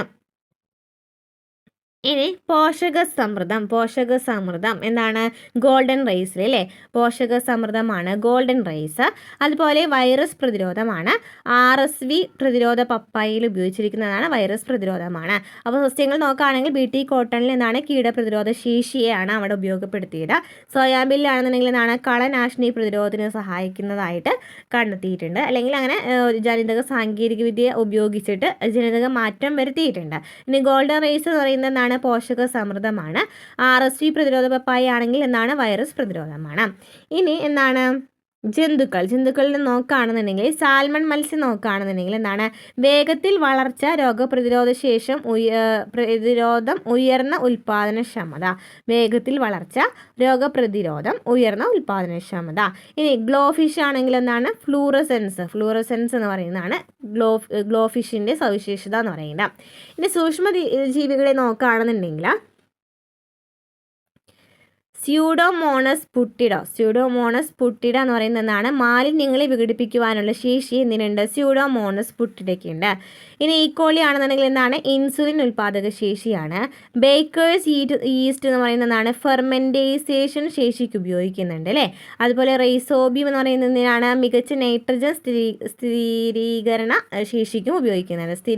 ശേഷിക്കും റൈസോബിയം ഉപയോഗിക്കുന്നുണ്ട്. അപ്പോൾ എന്താ ഇവിടെ പറഞ്ഞത്, BT കോട്ടൺ എന്നാണ് കീടപ്രതിരോധ ശേഷിക്ക് ഉപയോഗിക്കുന്നുണ്ട്. അതായത് കീടപ്രതിരോധ ശേഷിക്ക് ഉപയോഗപ്പെടുത്തിയിട്ടുള്ളതിന് ഉദാഹരണമാണ് BT കോട്ടൺ. ഇനി കളനാശിനി പ്രതിരോധത്തിന് എന്താണ്, സോയാബീനാണ്. പോഷക സമൃദ്ധമാണെന്നുണ്ടെങ്കിൽ ഗോൾഡൻ റൈസ് ആണ്. വൈറസ് പ്രതിരോധമാണെങ്കിൽ RSV പ്രതിരോധ പപ്പായയാണ്. ജന്തുക്കളെ നോക്കുകയാണെങ്കിൽ വേഗത്തിൽ വളർച്ച, രോഗപ്രതിരോധം, ഉയർന്ന ഉൽപാദനക്ഷമതയൊക്കെ എന്താണ്, സാൽമൺ മത്സ്യത്തിനാണ്. അതുപോലെ തന്നെ ഫ്ലൂറസൻസ് ആണെങ്കിൽ എന്തോ ഗ്ലോ ഫിഷ് ആണ്. ഇനി സൂക്ഷ്മജീവികളെ നോക്കുകയാണെന്നുണ്ടെങ്കിൽ മാലിന്യങ്ങളെ വിഘടിപ്പിക്കുവാനുള്ള ശേഷി സ്യൂഡോമോണസ് പുട്ടിഡ, ഇൻസുലിൻ ഉൽപാദക ശേഷി ഈക്കോളി, ഫെർമെൻറ്റേഷൻ ശേഷി ബേക്കേഴ്സ് ഈസ്റ്റ്, മികച്ച നൈട്രജൻ സ്ഥിരീകരണ ശേഷി എന്നാണ് റൈസോബിയത്തിനും ഉണ്ടെന്ന് മനസ്സിലായി. അപ്പോൾ ഈ ജീവികളിലൊക്കെ എന്താണ്, ജനിതക മാറ്റം വരുത്തിയപ്പോൾ എന്തൊക്കെ സവിശേഷതകളാണ് വന്നതെന്ന് നമ്മൾ പഠിച്ചു അല്ലേ. അപ്പോൾ ജീനുകളിൽ മാറ്റങ്ങൾ വരുത്തുന്നത് എങ്ങനെയെന്നതിനെ പറ്റിയും ജനിതക മാറ്റം വരുത്തിയ ജീവികളെക്കുറിച്ച് നമ്മൾ മനസ്സിലാക്കി. ഓരോ സ്വഭാവത്തിനും കാരണമായ ജീനുകൾ, അവയുടെ സ്ഥാനം എന്നിവ കൃത്യമായി തിരിച്ചറിഞ്ഞതുകൊണ്ടാണ് ഇതൊക്കെ സാധ്യമായത്. അപ്പോൾ മനുഷ്യ ജീനുകളുടെ നമുക്ക് നോക്കാം മനുഷ്യ ജീനുകളിൽ എങ്ങനെയാണെന്നുള്ളത്. Human genome project.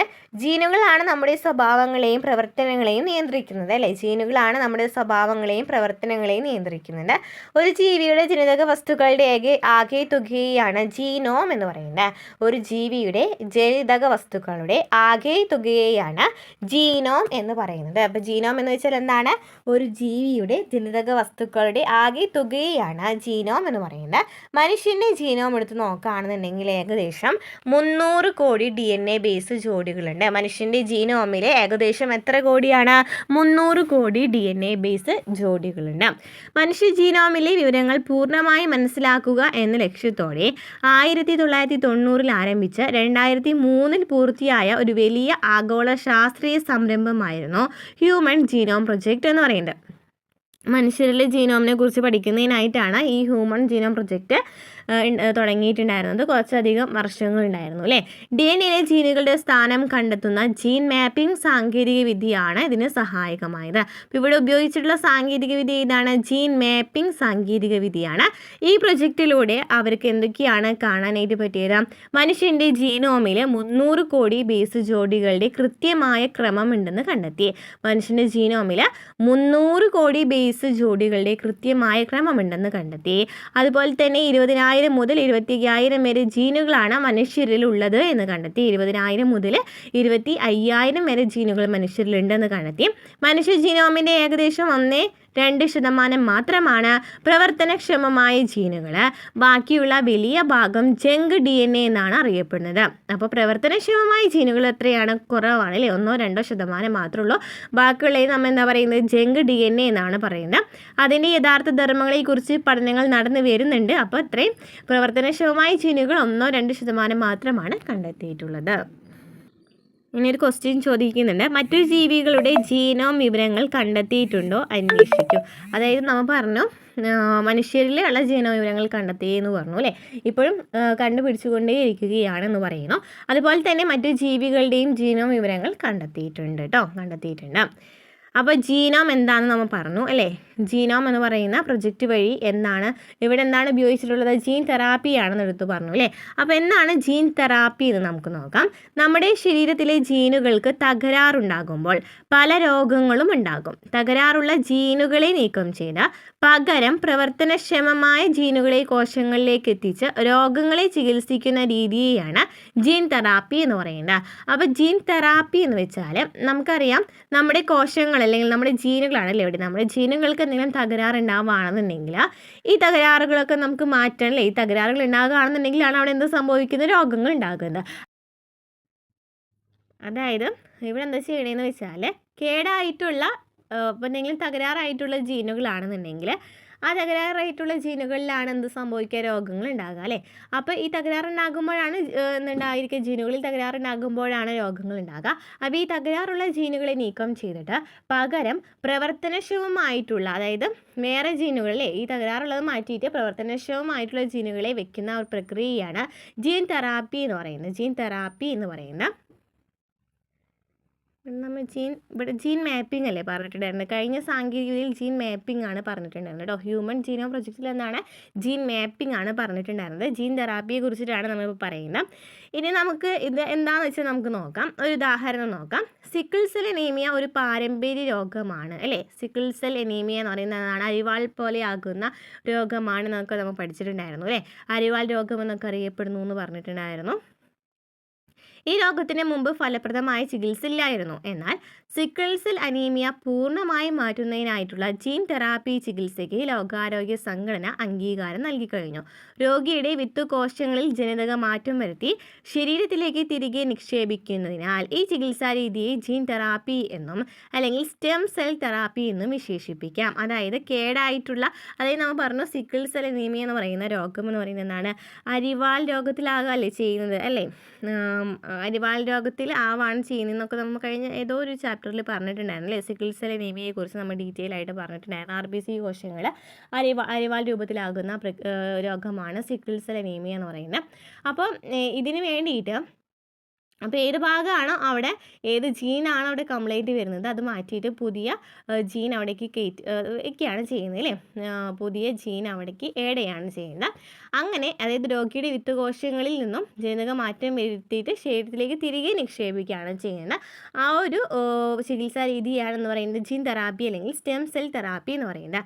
അതിനായിട്ടുള്ള വിവിധ ഘട്ടങ്ങൾ ഇവിടെ നമുക്ക് കാണിക്കുന്നുണ്ട്. രക്തകോശങ്ങളെ രൂപപ്പെടുത്തുന്ന വിത്ത് കോശങ്ങൾ ശേഖരിക്കുന്നു. ആ രക്തകോശങ്ങളിലാണല്ലോ ഈ രോഗം ഉണ്ടാകുന്നത് നമുക്കറിയാം. അപ്പോൾ അവിടെ നിന്നും വിത്ത് കോശങ്ങൾ ശേഖരിക്കുകയാണ്. ഏത് ഭാഗമാണോ കേടായിട്ടുള്ളത് ആ ഭാഗത്തുള്ള വിത്ത് കോശങ്ങൾ ശേഖരിക്കുകയാണ്.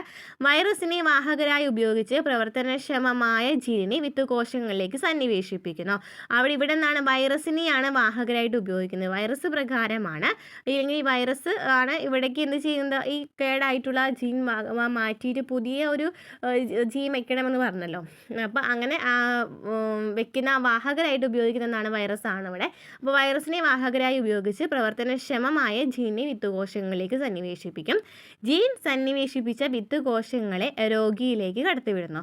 അങ്ങനെ ആ വിത്തുകോശങ്ങളെ വീണ്ടും എന്താണ് രോഗിയിലേക്ക് കടത്തിവിടാണ് ചെയ്യുന്നത്. അപ്പോൾ അതാണ് നമുക്ക് ഇവിടെ കാണിച്ചിട്ടുള്ള ചിത്രം. നോക്കിയേ, മനുഷ്യ ശരീരത്തിൽ നിന്നും വിത്തുകോശങ്ങൾ എടുക്കുകയാണ്. ആ വിത്തുകോശങ്ങളിൽ നിന്നും എന്താണ് ആവശ്യമില്ലാത്ത ഭാഗം അവിടെ നിന്ന് എന്താണ് കട്ട് ചെയ്യാണ് ചെയ്യുന്നത്. അതിനുശേഷം അതിന് പകരമായിട്ട് വൈറസിനെ ഉപയോഗിച്ചിട്ട് എന്ത് ചെയ്യാണ്, പുതിയൊരു ജീൻ അതിലേക്ക് പ്രവേശിപ്പിക്കുകയാണ് ചെയ്യുന്നത്. എന്നിട്ട് ഈ വിത്തുകോശങ്ങളെ സിറിഞ്ച് വഴിയോ അല്ലെങ്കിൽ എങ്ങനെയെങ്കിലും മനുഷ്യ ശരീരത്തിലെ വിത്തുകോശങ്ങളിലേക്ക് അത് എന്ത് ചെയ്യുക, മനുഷ്യ ശരീരത്തിലെ വിത്തുകോശങ്ങളിലേക്ക് ആക്കിയതിന് ശേഷം സിറിഞ്ച് വഴിയോ അല്ലെങ്കിൽ മറ്റു എന്തെങ്കിലും വിദ്യ വഴി എന്ത് ചെയ്യുകയാണ് ചെയ്യുന്നത്, മനുഷ്യരിലേക്ക് അത് കടത്തിവിടാണ് അല്ലെങ്കിൽ രോഗിയിലേക്ക് അത് കടത്തിവിടാണ് ചെയ്യുന്നത്. അപ്പോൾ ഇതാണ് സ്റ്റെം സെൽ തെറാപ്പി എന്ന് പറയുന്നത്. അപ്പോൾ ഇവിടെ നമുക്ക് എന്താണ് ജീൻ തെറാപ്പി എങ്ങനെയാണെന്ന് നമുക്ക് ചോദിച്ചിട്ടുണ്ട്. നമുക്ക് നോക്കാം. സൊമാറ്റിക് ജീൻ തെറാപ്പിയിലൂടെ ആരോഗ്യമുള്ള ജീനുകളെ ശരീരകോശങ്ങളിലേക്ക് എത്തിക്കാനായിട്ട് പറ്റും. അതായത് പേശി, കരൾ, രക്തകോശങ്ങളൊക്കെ ഇതിന് എക്സാമ്പിളാണ്. ഈ ചികിത്സാ രീതിയുടെ ഫലം ചികിത്സിക്കപ്പെടുന്ന വ്യക്തിയിൽ മാത്രമായിരിക്കും. അതായത് ജീൻ മാറ്റങ്ങൾ അടുത്ത തലമുറകളിലേക്ക് കൈമാറ്റം ചെയ്യപ്പെടില്ല. നമുക്കറിയാം ജീനുകളൊക്കെ നമുക്ക് പാരമ്പര്യമായിട്ടല്ലേ കൈമാറ്റം ചെയ്യപ്പെടുന്നവയാണ്. എന്നാൽ ഇങ്ങനെ ചെയ്യുകയാണെന്നുണ്ടെങ്കിൽ, അതായത് ഈ ജീൻ എന്താ പറയുക, ജീൻ തെറാപ്പി ചെയ്യുകയാണെന്നുണ്ടെങ്കിൽ ജീനുകളെ മാറ്റം വരുത്തുന്നുണ്ടല്ലോ, ഇത് നമുക്ക് പാരമ്പര്യമായിട്ട് ലഭിക്കില്ല. അതായത് പല അടുത്ത തലമുറകളിലേക്ക് ഇത് കൈമാറ്റം ചെയ്യപ്പെടില്ല. എന്നാൽ ജോം ലെയ്ൻ ജീൻ തെറാപ്പിയിൽ ജീനുകളെ പ്രത്യുൽപാദന കോശങ്ങളിലേക്ക് മാറ്റുന്നു. ഈ രീതിയിലുണ്ടാകുന്ന ജനിതക മാറ്റങ്ങൾ അടുത്ത തലമുറയിലേക്ക് കൈമാറ്റം ചെയ്യപ്പെടാം. എന്താണ് ജോം ലെയ്ൻ ജീൻ തെറാപ്പിയിൽ ഉണ്ട്. ഈ ജോം ലെയ്ൻ ജീൻ തെറാപ്പിയിൽ ഇതുപോലെ പ്രത്യുൽപാദന കോശങ്ങളിലേക്ക് മാറ്റാനുള്ള വിദ്യയുണ്ടെന്നാണ് പറയുന്നത്. ഇത് ധാർമ്മികവും സാമൂഹികവുമായ നിരവധി ചോദ്യങ്ങളും ഉയർത്തുന്നുണ്ട് എന്ന് പറയുന്നുണ്ട്. ഓക്കെ, നമ്മൾ കണ്ടു കുറ്റകൃത്യം നടന്ന സ്ഥലത്ത് നിന്ന് ലഭിക്കുന്ന മുടിയുടെയോ രക്തത്തിൻ്റെയോ ഉമിനീരിൻ്റെയോ ഒരു അംശം മതി ആരാണ് കുറ്റവാളി എന്ന് കണ്ടെത്താനായിട്ട് അല്ലേ. അപ്പോൾ ഇതിങ്ങനെയൊക്കെ കേൾക്കുമ്പോൾ നമുക്കത് എന്താണ് അവിശ്വസനീയമായിട്ട് തോന്നും. പക്ഷേ ഇത് എങ്ങനെയാണ് ഉപയോഗിക്കുന്നത്, DNA ഫിംഗർ പ്രിൻറ്റിങ് വഴിയാണ്. അപ്പോൾ എന്താണ് DNA ഫിംഗർ പ്രിൻറ്റിങ് എന്ന് നോക്കാം. എല്ലാ മനുഷ്യരിലും 99.9% DNA ഒരേപോലെ ആയിരിക്കും. ബാക്കിയുള്ള 0.1%-ൽ വ്യക്തികൾ തമ്മിൽ വ്യതിയാനങ്ങൾ കാണപ്പെടാം. അതായത് എല്ലാ മനുഷ്യരിലും DNA നോക്കുകയാണെങ്കിൽ 99.9% സെയിം ആയിട്ട് വരുന്നത്. ബാക്കിയുള്ള ഒരു പെർസെൻറ്റേജ് ഉണ്ടല്ലോ 0.1% അത് വ്യത്യസ്തമായിരിക്കും. DNAയിലെ ന്യൂക്ലിയോടൈഡുകളുടെ ക്രമീകരണം വിശകലനം ചെയ്ത് വ്യക്തികളെ തിരിച്ചറിയാൻ ഉപയോഗിക്കുന്ന ഈ സാങ്കേതിക വിദ്യയാണ് DNA ഫിംഗർ പ്രിൻറ്റിംഗ് എന്ന് പറയുന്നത്. DNAയിലെ ന്യൂക്ലിയോടൈഡുകളുടെ ക്രമീകരണം വിശകലനം ചെയ്ത് നമുക്ക് ഏത് വ്യക്തിയാണെന്ന് തിരിച്ചറിയുന്നതിനുള്ള ഒരു സാങ്കേതിക വിദ്യയാണെന്ന് പറയുന്നത് DNA ഫിംഗർ പ്രിൻറ്റിംഗ് എന്ന് പറയുന്നത്. അതിനൊരു എക്സാമ്പിളാണ് വിരലടയാളം എന്ന് പറയുന്നത്. വിരലടയാളം ഓരോരുത്തർക്കും വ്യത്യസ്തമായിരിക്കും അല്ലേ. അതുപോലെ തന്നെ പ്രസ്തുത ക്രമീകരണം അവിടെ ഓരോ വ്യക്തിയും വ്യത്യസ്തമാണ്. ഈ സവിശേഷത വ്യക്തികളെ തിരിച്ചറിയാനായിട്ട് സഹായിക്കും. DNA അതായത് നമ്മൾ വിരലടയാളം വ്യത്യസ്തമായിരിക്കുന്നത് പോലെ തന്നെ എല്ലാ ക്രമീകരണവും വ്യത്യസ്തമായിരിക്കും. അത് കാരണം നമുക്ക് ഒരു വ്യക്തിയെ തിരിച്ചറിയാനായിട്ട് പെട്ടെന്ന് പറ്റും. വ്യത്യാസങ്ങൾ പ്രധാനമായും കാണപ്പെടുന്നത് പ്രോട്ടീനുകളെ ഉണ്ടാക്കാൻ സഹായിക്കാത്ത ഭാഗങ്ങളിലാണ്. പ്രോട്ടീനുകൾ ഉണ്ടാക്കാനായിട്ട് സഹായിക്കുന്ന ഭാഗങ്ങളിലാണ് ഇങ്ങനെയുള്ള വ്യത്യാസങ്ങൾ കാണാനായിട്ട് പെടുക. ഈ ഭാഗങ്ങളിൽ ചില DNA ശ്രേണികൾ ആവർത്തിച്ച് കാണാറുണ്ട്. ഈ ആവർത്തനങ്ങളുടെ എണ്ണത്തിലും ക്രമീകരണത്തിലും വ്യക്തികളിൽ വ്യത്യാസങ്ങൾ ഉണ്ടായിരിക്കാം. ഈ ആവർത്തനത്തിലാണ് വ്യത്യാസം ഉണ്ടായിരിക്കാം.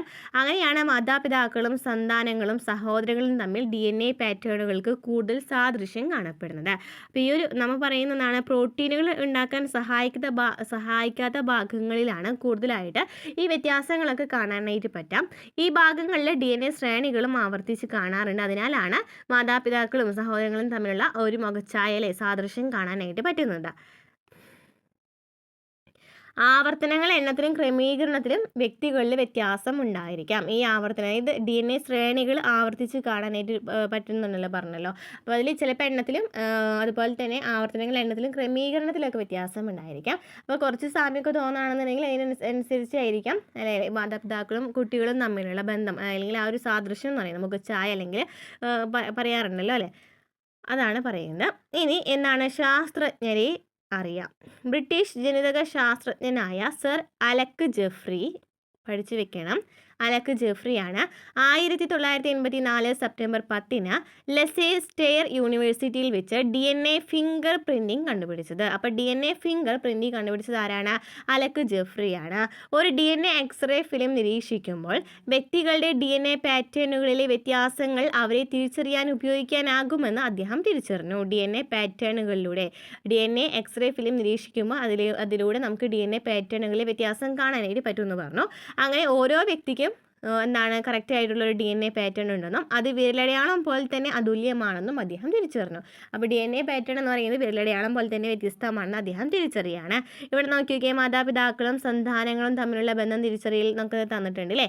അപ്പോൾ ഇതിൽ എണ്ണത്തിലൂടെ കളറിലും അല്ലേ ഇത് രണ്ടും തമ്മിൽ എന്തെങ്കിലും സാമ്യം ഉണ്ടെന്നുണ്ടെങ്കിൽ കുട്ടി വണ്ണിന് എന്തായിരിക്കും കൂടുതൽ സാദൃശ്യം ഉണ്ടായിരിക്കും.